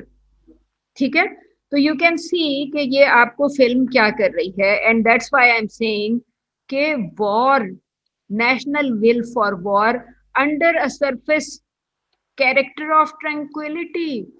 इतनी लिरिकल फिल्म, आपको लिरिकल इमेजरी, बर्ड्स, स्कल्पचर्स, बच्चे, माएँ, और हिटलर जो है वो परेड को भी विजिट कर रहा है, पूरे शहर को विजिट कर रहा है. पूरा शहर उसी तरह डेकोरेटेड है जिस तरह हम 14 अगस्त पे डेकोरेट करते हैं पाकिस्तान को. ठीक है, सो आपको हर तरफ जब पूरे शहर में जाएंगे तो आपको क्या नजर आएंगे? स्वस्तिका सिंबल, अनदर सिंबल, और उसके अलावा आपको नेशनल विल के सोल्जर्स वहां पे खड़े हुए हैं. जो इस फिल्म के 9 पार्ट्स में है ये फिल्म. मॉर्निंग, दोपहर के, और फिर आफ्टरनून के. ठीक है, रात को क्या हो रहा है. 3 days आपका ये इवेंट हो रहा है, नरमबर्ग रैलीज 3 दिन के लिए. ठीक है, so for 3 days you are constantly watching this kind of imagery कि हिटलर ये शहर में एंटर हुआ, एंड फॉर 3 days उसने जितने कल्चरल इवेंट्स या सोल्जर इवेंट्स, तो बेसिकली यू कैन से कि ट्रायम्फ ऑफ द व्हील जो है वो 9 चैप्टर्स में डिवाइडेड है. सुबह दोपहर शाम, सुबह दोपहर शाम, 3 days 9 चैप्टर्स बन गए ना. और उसी पे फिल्म इसी लिरिकल इमेजरी के साथ खत्म होती है. अपार्ट फ्रॉम दैट, अगर आप इस पे जाते हैं बैटलशिप पोटमकिन पे, तो यू वुड सी कि ये फिल्म जो है ये 5 चैप्टर्स के ऊपर है. 5 इन द सेंस कि इसका फर्स्ट मेजर इवेंट जो है वो म्यूटनी ऑन द शिप है, जिसपे अगर आप, वो भी आपको यहाँ पे, आई वंडर कि इन्होंने ट्रायम्फ को तो यूट्यूब से हटा दिया है. whoever is managing the budget इस किस्म की हरकतें करेंगे तो फिर तो यही लगेगा ना कि ये एक ऑर्डिनरी पब्लिक चैनल नहीं है. इट्स डेफिनेटली सुपरवाइज चैनल, इसके पीछे जिसकी भी जो भी इन्वेस्टमेंट है, क्योंकि अगर ट्रायम्फ इस पे से गायब हो गई है तो किसी वजह से गायब हुई होगी. ठीक है, आपसे मैंने कहा कि बैटलशिप पोटमकिन, आप देख रहे हैं यहाँ पे मुख्तलिफ नाम आपको नजर आ रहे हैं. ये नजर आया. और उसके अलावा म्यूटिनी अगर आप लिखेंगे, आई सेड कि म्यूटिनी जो है वो सबसे पहली थी इसमें, राइट. सो म्यूटिनी वाला जो पार्ट है, द म्यूटिनी, ये इसका फर्स्ट चैप्टर है जिसमें आपको मैं ये पूरा, यू कैन सी कि ये जो आपको कैप्टन शिप पे नजर आ रहा है, और शिप्स पे यू वुड नो कि जो नेवल ऑफिसर्स हैं फॉर मंथ्स एंड मंथ्स कहाँ होते हैं? सी में, राइट. तो अब अगर वहां पे इनके पास वो ही इज इंसिस्टिंग के पीपल ईट फूड, यहाँ पे वो उसको यहाँ पे नजर आ रहा होगा आपको कि when he is insisting they should eat food, तो उसके अंदर आपको इंसेक्ट्स नजर आ रहे हैं बहुत ज्यादा. एंड ही इज सेइंग कि you have to eat this. आपको अगर आपको थोड़ा सा आइडिया है तो यू वुड नो कि फौज के तो बड़े सिंपल रूल्स होते हैं, आपको जो हुक्म मिला है वो आपने करना है. इसके अलावा कुछ है? जो आपको इंस्ट्रक्शन है आप वही फॉलो करेंगे ना. सो यू कैन सी कि हालांकि ये अभी हम कहते हैं कि वी सी से कि जी रशिया में हम कौन से रिलीजन की बात करते हैं, बाय द वे आतिफ जी?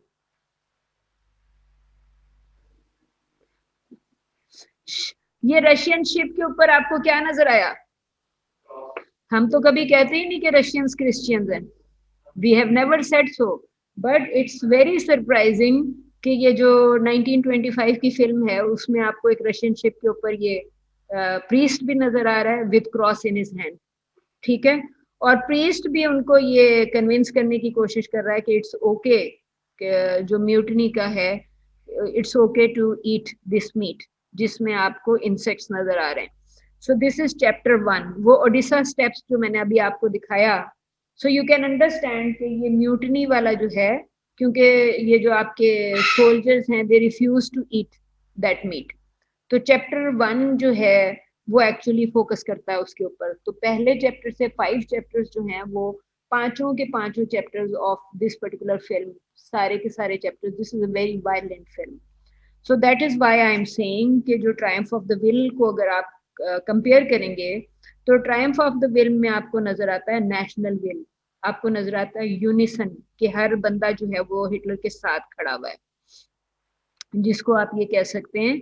और फिर आपको ये नजर आ रहा होगा डायलेक्टिक, डायलेक्टिक का वर्ड नजर आया कि इस फिल्म का डायलेक्टिक जो है वो दूसरी फिल्म के डायलेक्टिक से फर्क है। आपसे बात करी थी मैन्युफैक्चरिंग कंसेंट प्रोपेगेंडा के पॉइंट ऑफ व्यू से कि इट लुक्स लाइक आप इतना प्रोपेगेंडा लगता है कर देते हैं कि लगता है कि सब लोग इसी पॉइंट ऑफ व्यू से कन्विंस्ड हैं।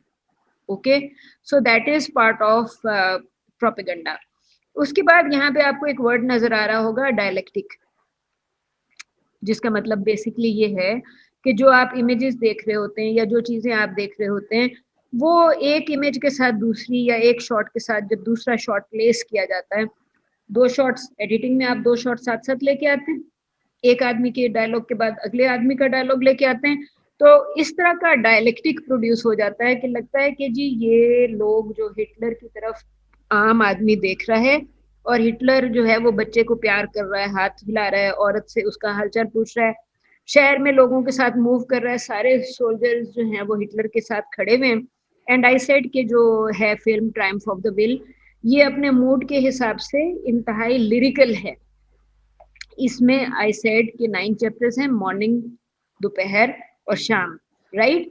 तो जब आप मॉर्निंग के सीन्स देखते हैं तो सोल्जर्स क्योंकि 3 दिन के लिए शहर में कैंप किया हुआ है, वो सारी परेड्स भी हो रही हैं and Hitler is viewing all those parades और पब्लिक भी देख रही है उन परेड्स को। तो आपको देख सारा दिन देखते देखते आपको पता चलता है कि शाम को जब सोल्जर सो गए और जब सुबह उठे तो सुबह उठते ही तो यूनिफॉर्म में नहीं चले जाते ना।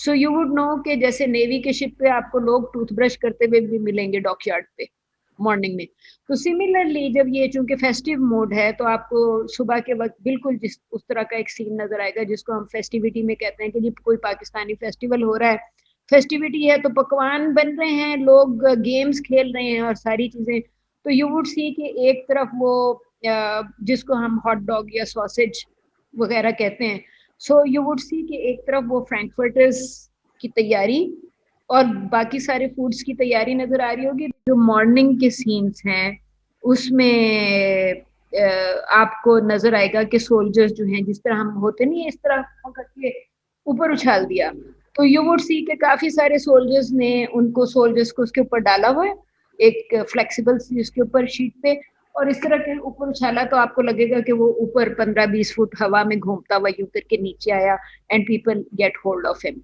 तो यू वुड सी कि Triumph, that's why I said कि फिल्म इज लिरिकल, कि आपको क्लाउड्स नजर आएंगे, हिटलर आसमान से एक माइथोलॉजिकल कैरेक्टर की तरह आसमान से जमीन पे उतरता नजर आएगा, पूरे शहर जो है वो उसके साए में होगा। जो आपसे मैंने सिंबलिज्म की बात की कि film has created a lot of symbolism, और आपको कल्चरल टूर भी करता नजर आएगा, राइट। आपको नजर आएगा कि Hitler is looking at he is viewing the parade, he is looking at women, जो सामने से इस तरह करके एक कल्चरल सा एक एलिमेंट क्रिएट हुआ है and he is looking at them. और वो जो यूनिसन की मैं बात कर रही थी कि people are, national will create कर दी फिल्म ने, राइट, कि जितने भी लोग हैं, जितने भी सोल्जर्स हैं एंड ऑर्डिनरी पीपल, बच्चा बड़ा बुढ़ा, everybody is with Hitler in this cause, ठीक है।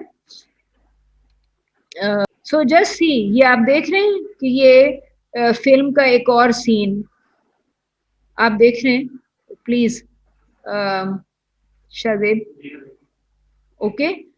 सो आप इट्स वेरी इंटरेस्टिंग कि ये आपको सोल्जर्स और नाटजी जो हाई रैंक ऑफिसर्स हैं वो आपको नजर आ रहे हैं। कोई भी आपको गन चलाता हुआ, तोप चलाता हुआ नजर नहीं आ रहा, राइट। और बेसिकली जब जी नहीं, ये कोल्ड वॉर नहीं, ये देखिए ना, ये मैंने आपसे कहा कि पूरा शहर डेकोरेटेड है, ये फ्लैग्स आपको नजर आ रहे हैं यहाँ पे कि ये आपको बेशुमार के ये जो सिंबलिज्म और imagery, Nazi imagery, Nazi symbolism बहुत इसमें पावरफुली क्रिएटेड है। और all you see in this film is unison of people, unison of the leader, और साथ में आपको आपको पता चलता है उस जमाने में जो शायद वॉइस प्रॉपर्ली मौजूद नहीं थी, तो आपको डायलॉग स्क्रीन पे लिखा हुआ नजर आ रहा है, राइट? और Fuhrer which is for Hitler actually, right? तो he is viewing the parade basically, यहाँ पे जो आपको सीन नजर आ रहा है। और कुछ और सीन्स जो मैं आपको, I was literally trying to see, आप देख रहे हैं बाजों वाला बैंड भी है साथ में, और ये आपको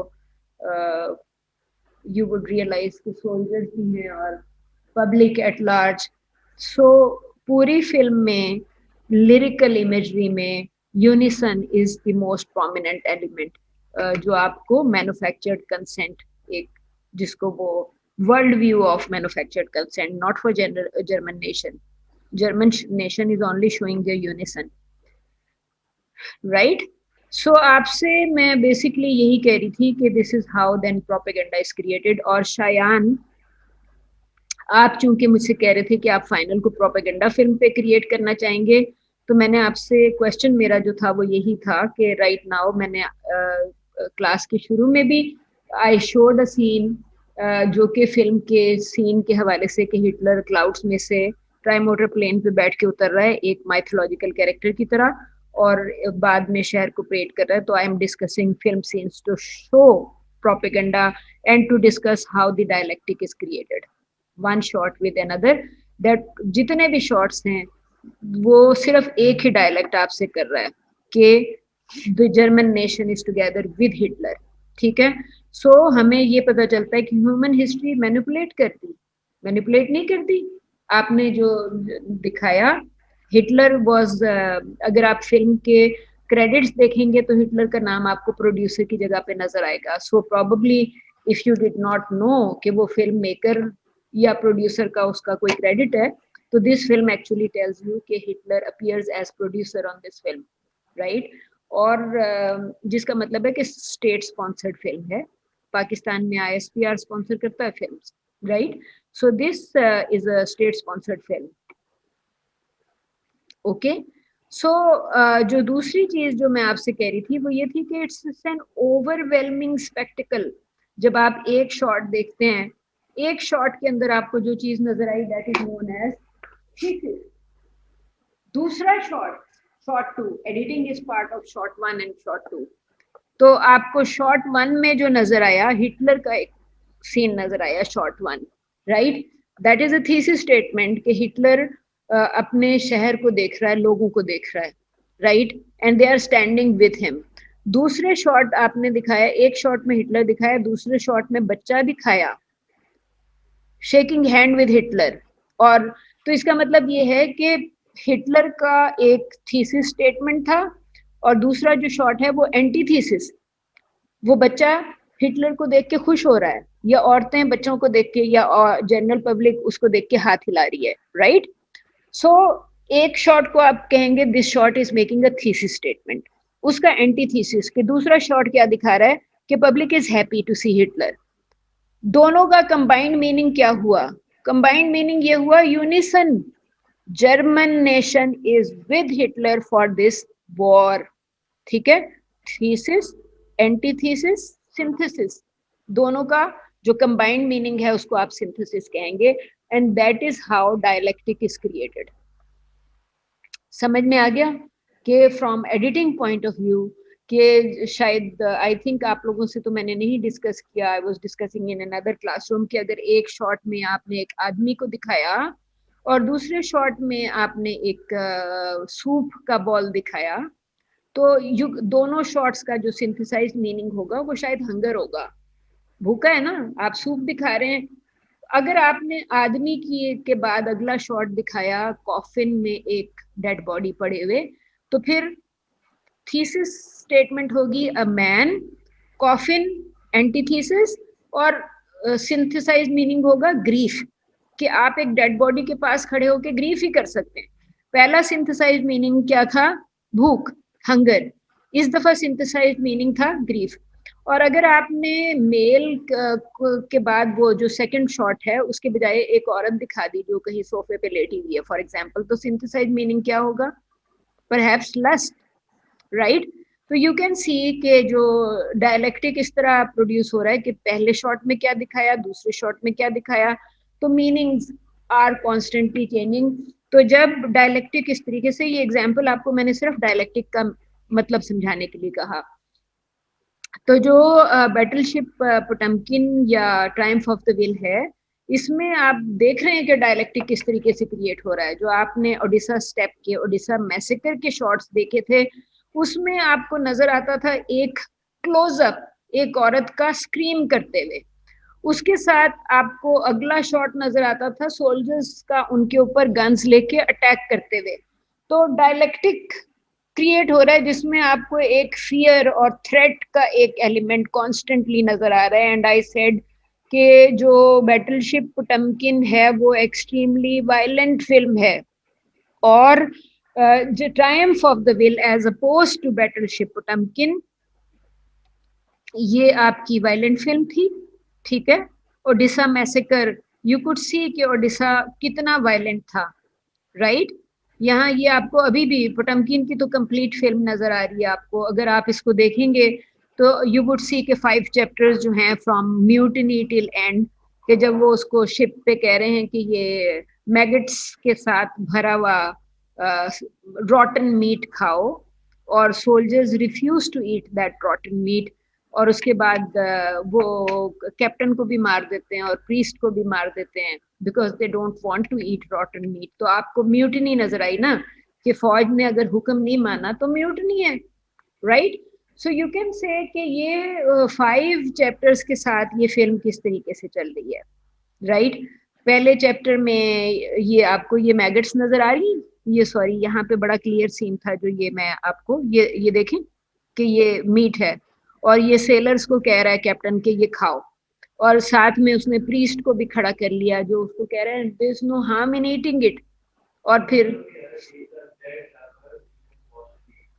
हाँ उसने कहा कि वॉश करके खा लो, पेट तो भरना है।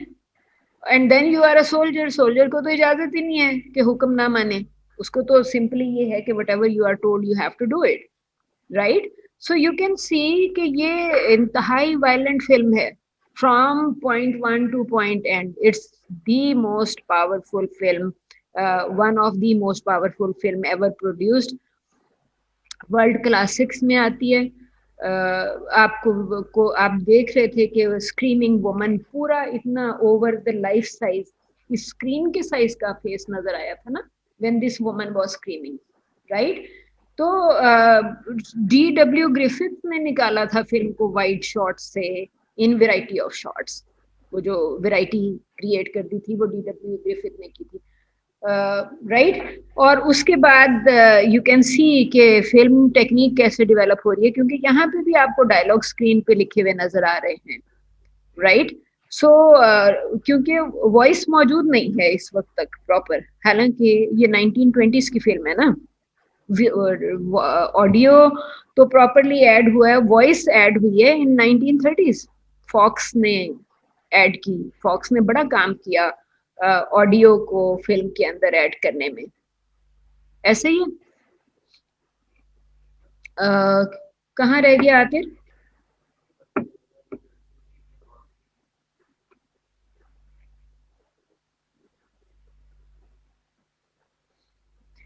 ओके चले हम बहरहाल हमारे पास टाइम चूंकि कम है, so what I will do कि I will explain the question paper. Meanwhile आप मुझे अगर कोई क्वेश्चन है अबाउट द फिल्म तो मुझे बताइए। सो यू अंडरस्टैंड कि 5 चैप्टर्स का कॉन्सेप्ट क्या है। प्रोपेगेंडा जो है वो ह्यूमन हिस्ट्री की मैनिपुलेशन, ठीक है, ह्यूमन हिस्ट्री मैनिपुलेशन तो नजर आ गई ना, specially Triumph of the will के केस में। और थीसिस एंटीथीसिस और सिंथेसिस भी समझ में आ गया शाहजेब? थीसिस एंटीथीसिस और सिंथेसिस का मीनिंग समझ में आ गया कि नहीं? शायान आपको समझ में आ गया what is meant by thesis antithesis and? जी मैम जी। Okay so you must know कि यहाँ पे आपको जो मैंने यहाँ पे लिखा हुआ था कि ट्रायम्फ ऑफ द विल जो है वो क्या चीजें इंटरकट कर रही है, नाजी सोशलिस्ट इमेजरी। क्यों?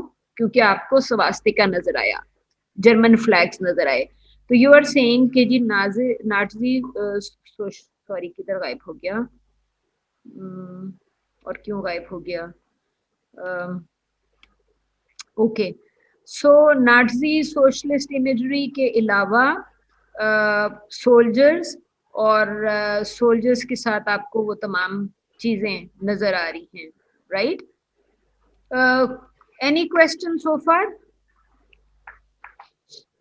ओके, सो बेसिकली आप सोशलिस्ट इमेजरी के साथ जब आप ये इमेजरी देखेंगे तो इसका मतलब क्या है? आइडियोलॉजी, जर्मन आइडियोलॉजी या हिटलर की जो भी आइडियोलॉजी थी वो डिटरमिन्ड था ना, हिटलर हेविली डिटरमिन्ड, तो वो कह रहा है डिटरमिनेट आइडियोलॉजी। और उसको जब आप कंपेयर करते हैं कि आपको क्या पता चला कि you learn the value of propaganda in shaping national and international opinion, because जब हिटलर ने ये फिल्म भेजी तो ये फिल्म उसने वर्ल्ड में भेजी, the whole world saw this film, they knew कि Leni Riefenstahl has created a great spectacle। उस स्पेक्टिकल से वो सिर्फ ये बता रहे हैं कि unison, German unison for the world war 2, और उससे पीछे आपको वर्ल्ड वॉर 2 से पहले मिलेगा ट्रीटी ऑफ वर्साइलस। और ट्रीटी ऑफ वर्साइलस के आपने ट्रीटी ऑफ सुना हुआ है, ट्रीटी ऑफ वर्साइलस के बारे में, राइट? वो आप समझें कि जिस तरह पाकिस्तान और इंडिया का शिमला एग्रीमेंट है, जिसको बहुत सारे लोग कहते हैं कि जुल्फ़िकार अली भुट्टो ने जब शिमला एग्रीमेंट साइन किया इंदिरा गांधी के साथ, उसी की वजह से वो 92,000 सोल्जर्स, पाकिस्तानी सोल्जर जो अरेस्ट हो गए थे 1971 वॉर में, इंडिया ने फिर वो सोल्जर्स पाकिस्तान वापस भेजे बांग्लादेश के दौरान, जो हमारी लिबरेशन है बांग्लादेश की। सो यू वुड नो कि Indian army had arrested 92,000 Pakistani soldiers. War वगैरह ख़राब हो गई, काफ़ी सिचुएशन ख़राब थी। फाइनली जुल्फ़िकार अली भुट्टो ने शिमला एग्रीमेंट जाके इंडिया में शिमला में ये एग्रीमेंट साइन किया, जिसकी वजह से जब भी पाकिस्तान चाहता है कि यूएन इंटरफियर करे कश्मीर की प्रेजेंट सिचुएशन में और क्राइसिस में, तो इंडिया हर दफ़ा कहता है नहीं, दोनों कंट्रीज ने शिमला एग्रीमेंट साइन किया था कि ये म्यूचुअल डिस्कोर्स के साथ अपनी प्रॉब्लम सॉर्ट आउट करेंगे, तो UN can not interfere in Kashmir affairs. India का ये पॉइंट ऑफ व्यू है कि इंडिया कहता है कि बाकी कंट्रीज इंटरफियर ना करें, ये पाकिस्तान और इंडिया का म्यूचुअल मामला है, राइट? सो जो ट्रीटी ऑफ वर्साइल्स है उसका भी यही मसला है कि German nation had signed a treaty जिसकी वजह से उनको लग रहा था कि उनकी इंसल्ट हुई है, शेमफुल इंसिडेंट। तो they are just trying to show कि जी हम we are rising above that problem, और अब हम वर्ल्ड वॉर 2 करके अपने आप को उस इंसल्ट से, ट्रीटी ऑफ वर्साइल्स से ऊपर लेके आ जाएंगे। ओके, सो आप उसको यू कैन अंडरस्टैंड कि value of propaganda, because Hitler is saying कि मैं जो भी कर रहा हूँ German nation is with me. ठीक है, आपने जो पोटमकिन के सीन्स देखे, you could see how beautifully the shots were created। एक डिसेबल्ड आदमियों के इतने सारे शॉट्स थे, एक ओडिशा स्टेप्स के ऊपर मैसेकर को शूट करना, यू कुड सी कि बेशुमार लोग सीढ़ियों पे गिरे पड़े हैं और दूसरे स्टैम्पीड में दे आर डाइंग, बच्चे का फेस आपके पाँव के नीचे कुचला गया, that is what he was shooting. Women screaming, people screaming, you can say कि पोटमकिन is created with the painter's eye। मतलब पेंटर क्या करता है, मोमेंट्स को कैप्चर करता है। So whatever ये कर रहा था आइजनस्टाइन was creating Battleship Potemkin like a painter's eye।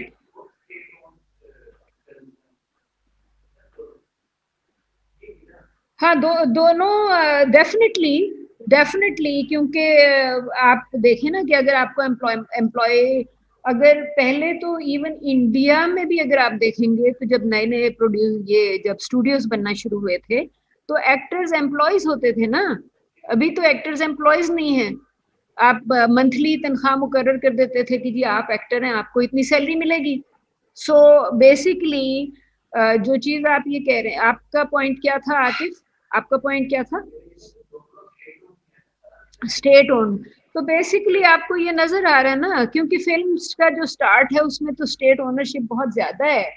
आपको जो वेरिटे नजर आएगा लेट 1930s में इटली में, या फिर न्यू वेव नजर आएगी अर्ली 40s में फ्रांस में, उसका कहीं ना कहीं स्टेट से ताल्लुक है, because state is financing film making. Pakistan में तो आज तक नहीं कर रही state financing film making. So basically आपसे कि आप कॉम्पोजिशन को आप देखेंगे कि Potemkin is created with a painter's eye. जो आप शॉर्ट्स में, जो मैं आपसे वैरायटी की बात करी थी, from a woman's face to a disabled person's body, एक की तो दोनों टांगे नहीं है, और वो किस रफ्तार से ओडिशा स्टेप से नीचे उतरता है विदाउट द लेग्स। आपने देखा कि वो साइड पे भी चढ़ा, स्टेप्स पे भी आया, और सिर्फ 2 बाजुओं पे उसका सिर्फ बस्ट था ना, अपर बॉडी थी, और वो जिस खूबसूरती के साथ, मतलब इमेजिन हायरिंग एन एक्टर जो कि उस वक्त तो वो परफॉर्म ही कर रहा है ना, because he is reconstructing events.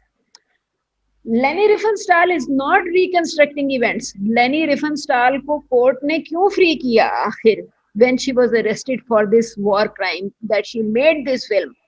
तो उसका जवाब ये था कि इट इज वेरिटे, मैंने क्रिएट थोड़ी किया है, इट वाज देयर। ठीक है, the whole event was there, Nuremberg rallies were there. हम 14 अगस्त को शूट के हम 14 अगस्त से इसका रेप्लिका नहीं बना सकते। It was an event. लेनी रिफेनस्टाल ने इवेंट शूट किया, उसने कुछ भी नहीं किया अपार्ट। हम इवेंट्स की डॉक्यूमेंट्री बनाएंगे, मेरा ख्याल है इतना क्रैप होगा कि nobody would want to look at the event की डॉक्यूमेंट्री, सिवाय इसके कि फॉर इंस्टेंस के जी कॉन्वोकेशन की आपने एक डॉक्यूमेंट्री बना दी, कितनी इंटरेस्ट होगी? मैं अगर डिग्री ले रही हूँ तो मुझे बस उस शॉट में इंटरेस्ट होगा जिसमें I am receiving my degree, but this event coverage is beautiful. ठीक है, so and it's a world classic. उसको जो फ्री किया, फ्री करने की वजह यही थी कि she said कि it was verite.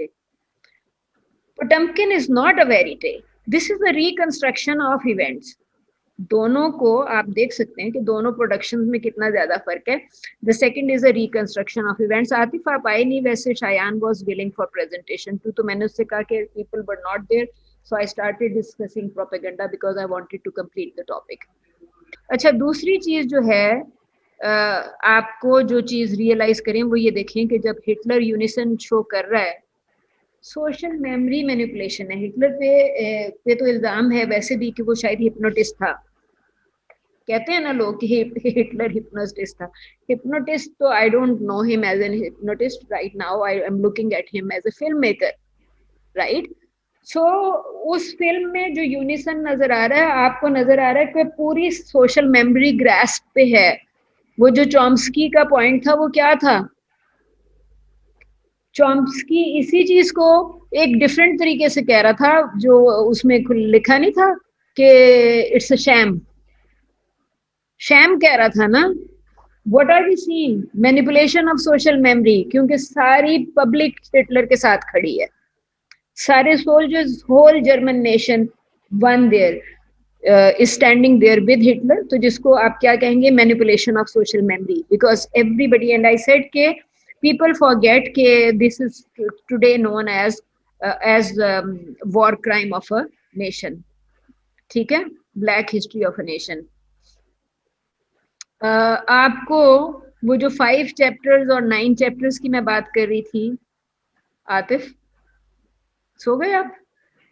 Alright, so basically मैं आपसे जो 5 और 9 चैप्टर्स की बात कर रही थी, उसके लिए आई वुड सजेस्ट कि you try reading the rest of the articles. आप देखें कि ये आर्टिकल बार बार मेटाफर्स की बात कर रहा है, जो कि मेटाफर्स वही हैं, नाटजी इमेजेस, नाटजी सिंबलिज्म, स्वास्तिका एक्सेट्रा।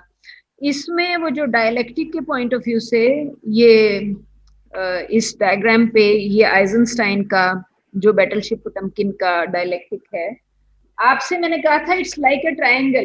ये आपकी थीसिस लिखी हुई है। फॉर एग्जांपल जो हमने ओडिशा स्टेप्स का सीन देखा था, soldiers advance from the top of the steps, ऊपर खड़े हुए थे ना, सोल्जर्स जो हैं वो लोगों की तरफ जा रहे हैं अपनी गन्स लेके। अगले अ वुमन स्क्रीम्स, आपने देखा नहीं था इतना बड़ा फेस नजर आ रहा था उस औरत का चीखे मारते हुए। एक और में जो आपको वो जो प्रैम वाला जो सीन था कि वो माँ जो है उसके पेट में गोली लगती है, शी फॉल्स डाउन, और वो जो बच्चे का स्ट्रोलर है वो इस तरह स्टेप्स पे से नीचे करता जा रहा है। तो आपने एक शॉट में देखा सोल्जर, दूसरे में आपने वो देखा औरत को चीख मारते हुए। One is your thesis statement and the second shot is your antithesis.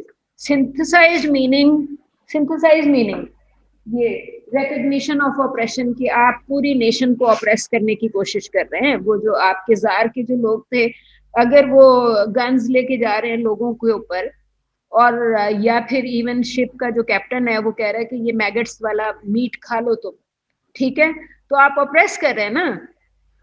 You can, because you are in a position that you can be oppressed, right? तो मैंने आपसे कहा था, the minute you put two shots side by side, first shot is your thesis and second shot is antithesis and joint meaning is oppression. जो अगली triangle है, this synthesized meaning becomes the thesis. ये जो synthesis था, this is the next thesis statement, और उसके आगे next antithesis. इन दोनों का फिर joint meaning, ये आपका देखिए, this was shot 1, shot 2, shot 3, और उसके बाद ये है आपका shot 4। लेकिन हर दो शॉट्स जो हैं together they are creating the synthesized meaning. This synthesized meaning becomes the thesis for the next one. Next thesis statement आप ऑपरेशन से स्टार्ट करेंगे ना, आप recognition of oppression, the fight of the masses down the steps, के लोग कह रहे हैं जाके हम इनसे बात करें, masses are fighting with the soldiers के साथ, वो negotiate नहीं हो सकता ना, तो you end up in a crisis kind of situation, चाहे आप उसको civil war कहें या जो मर्जी कहें। So you can say कि जी synthesized meaning becomes the thesis statement, and then you have another antithesis and then a next synthesized meaning. आप ये देखें कि ये ऊपर की तरफ डेवलप हो रहा है। हर synthesis is the next thesis, every thesis statement becomes the next thesis statement. Synthesized meanings, this synthesized meaning is thesis statement. हाँ, thesis for the next one, क्योंकि तीसरा शॉट आपने दो शॉट, शॉट 1 और शॉट 2 प्लेस किया था ना, here you are placing shot 3, here you are placing shot 4, लेकिन वो जो हर शॉट्स का मीनिंग तो क्रिएट हो रहा है ना। जैसे ही आप सेकंड के साथ थर्ड और फोर्थ और फिफ्थ और शॉर्ट एडिटिंग में अगले शॉट्स डालना शुरू करेंगे, तो वो आपकी एक चीज डेवलप होना शुरू हो जाएगी ना। तो वो डेवलप जब हो रही है तो डेवलपमेंट में आपका डायलेक्टिक क्रिएट हो रहा है ना। आपसे जो मैं इतनी देर से डायलेक्टिक की बात कर रही थी, जो कि पेज 1 पे लिखा हुआ था कि डायलेक्टिक किस तरह फॉर्म हो रहा है, राइट। सो बेसिकली ये आइजनस्टाइन ने, मैंने आपसे कहा कि he is a film maker, लेकिन इस फिल्म मेकर ने अपनी एडिटिंग की थ्योरी और डायलेक्टिक को उसने खुद एक्सप्लेन कर दिया था कि मैंने क्या किया ओडिसा स्टेप्स पे या बाकी उसके अंदर। So that's why I said कि वो आजकल का फिल्म मेकर नहीं है, is a Russian film maker of perhaps past century, कोई 100 साल होने वाले हैं। ही जस्ट सेड कि जी मैंने ये किया in terms of editing my film. So ये वाली जो फिर गायब हो गया, क्यों गायब हो गया? क्योंकि मैंने उसको डाउनलोड नहीं किया था।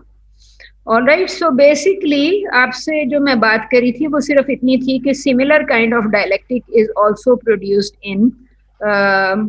इन जो दूसरी फिल्म है ट्रायम्फ ऑफ द विल, ठीक है। और यहाँ पे जो आइजनस्टाइन का डायलेक्टिक था उसके अगेंस्ट ये आप देख रहे होंगे ट्रायम्फ का डायलेक्टिक, ये देख रहे हैं, ये आइजनस्टाइन ने क्रिएट किया था ना, ये ड्राइंग आइजनस्टाइन की है। ये जो नीचे वाली ड्राइंग है इसमें ऑथर का कोई कमाल नहीं है, राइट, क्योंकि ऑथर ने सिर्फ इतना किया है कि जो आइजनस्टाइन ने डायलेक्टिक लिखा फॉर बैटलशिप पोटमकिन, ऑथर ने सिर्फ इतना किया, उसी तरह का डायलेक्टिक क्रिएट कर दिया for Triumph of the will. Hitler reviewing the parade या जो भी हार्वेस्ट मैंने आपसे कहा था फेस्टिव है। हमारे यहाँ पाकिस्तान में हम हार्वेस्ट को सेलिब्रेट करते हैं। जब हम रबी और खरीफ की बातें करते हैं हम सेलिब्रेट करते हैं। यू वुड नो कि गांव से शहर में आया हुआ आपके घर की मुलाजमा गायब हो गई, क्यों जी? जाके चावल काटने थे, ठीक है, या गंदुम काटनी थी तो सानू पूरे साल दा अनाज मिलना सी, ठीक है। सो बेसिकली अभी मुझे बड़ा इंटरेस्टिंग लगा कि somebody said कि पाकिस्तान इज अ कंट्री जहाँ पे कसूर में कौन बात कर रहा था, आई थिंक हया फातिमा इकबाल की मैं वो देख रही थी डॉक्यूमेंट्री, उसने अपना छोटा सा एक इंटरव्यू रिकॉर्ड करवाया, Ted talk sort of thing. उसमें ये उसके कमेंट ये था कि जी कसूर में जाओ तो आज भी पेमेंट मोड इज ग्रेन, कि आपने फसल काटी तो बाद में बजाय ये कि आपको पैसे दिए जाते आपको एक बोरी पकड़ा दी गई, right? That is your payment for work. So right now all I meant कि harvest is celebrated in a country like Pakistan right now. If Hitler is reviewing that particular harvest तो आपका एक देखे ना इतना normal सा scene है। Harvest is very normal as opposed to whatever you were seeing on Odisha steps. Odisha steps पे आप violence देख रहे थे। Harvest हिटलर बजाय आपको वायलेंस वॉर की बात कर रहा है लेकिन दिखा हार्वेस्ट रहा है, वॉर की बात कर रहा है। आपको कैट नजर आएगी बैटलशिप पोटमकिन में कैट्स के ट्रायम्फ ऑफ द विल में आपको स्कल्पचर्स नजर आएंगे, कैट्स नजर आएंगी, हार्वेस्ट नजर आएगा, some other sort of festivity. And that's why I said कि film uses lyrical everyday imagery. ये आपका शॉट 1 हिटलर रिव्यूइंग और शॉट 2 जिसमें हिटलर जो है वो पेजेंट्स से मेरा मतलब ये है कि फार्मर्स से बात कर रहा है, ठीक है। तो आपको आप ये देख रहे हैं कि डायलेक्टिक जो है वो बेसिकली ऊपर की तरफ इंक्रीज हो रहा है ना। It's this is how it's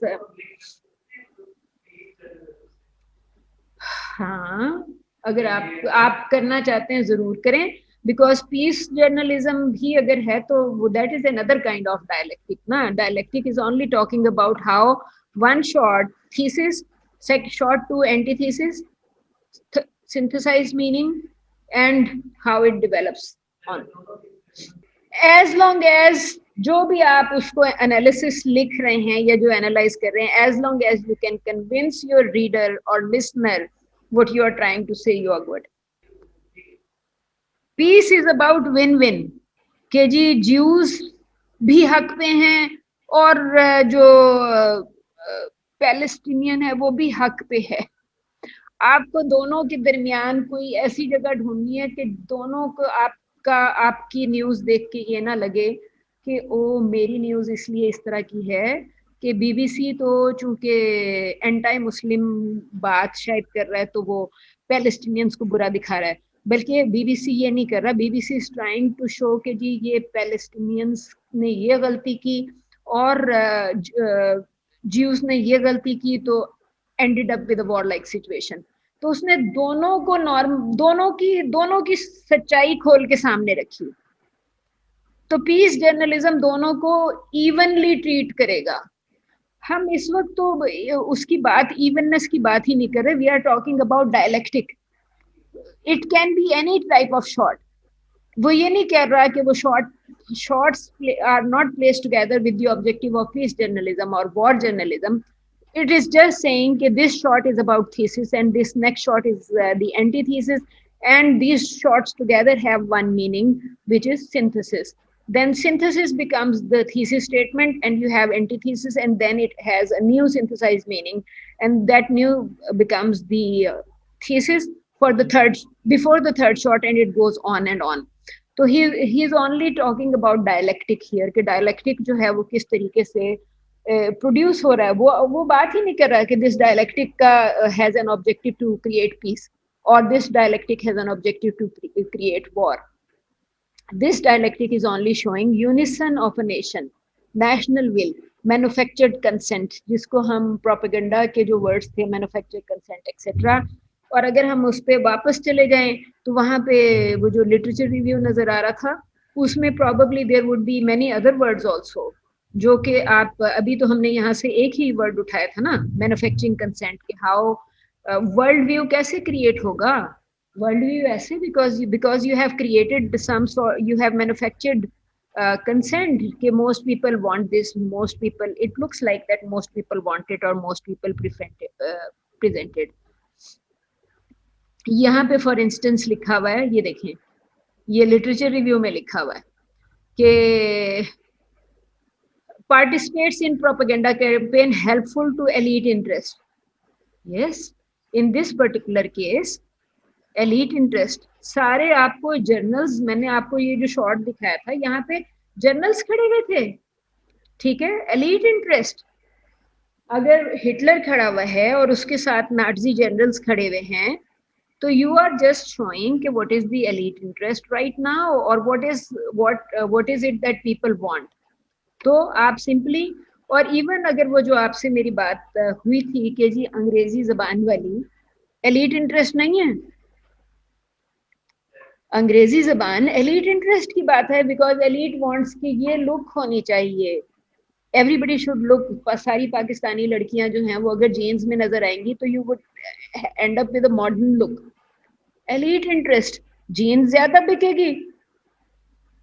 अगर आप फैक्ट्री में ग्रे क्लॉथ बनाते हैं, उसके बाद आप उसको हांगकांग भेज देते हैं, वहां से पतलून बन के वापस आ जाती है पाकिस्तानी मार्केट में, तो कहीं ना कहीं कोई एलीट इंटरेस्ट वहां पे हो गया ना। और अगर लोग कहेंगे कि जी हम जीन्स नहीं पहनते, हम मुसलमान हैं, जीन्स हराम है, पहली बात तो ये कि इस्लाम हराम नहीं कहता, राइट। सो बेसिकली, और अगर कोई कह देता है तो फिर इसका मतलब है there is a certain group competing interest of the elite और competing interest of different groups of elite आ जाएगा, राइट। आई होप के डायलेक्टिक के पॉइंट्स क्लियर हैं। बैटलशिप पोटमकिन के 5 चैप्टर्स हैं और ट्रायम्फ के 9 चैप्टर्स हैं। वैसे तो आपको ट्रायम्फ की और बुक्स भी मिलेंगी जिसपे 9 से ज्यादा चैप्टराइजेशन कुछ स्कॉलर्स ने की हुई है।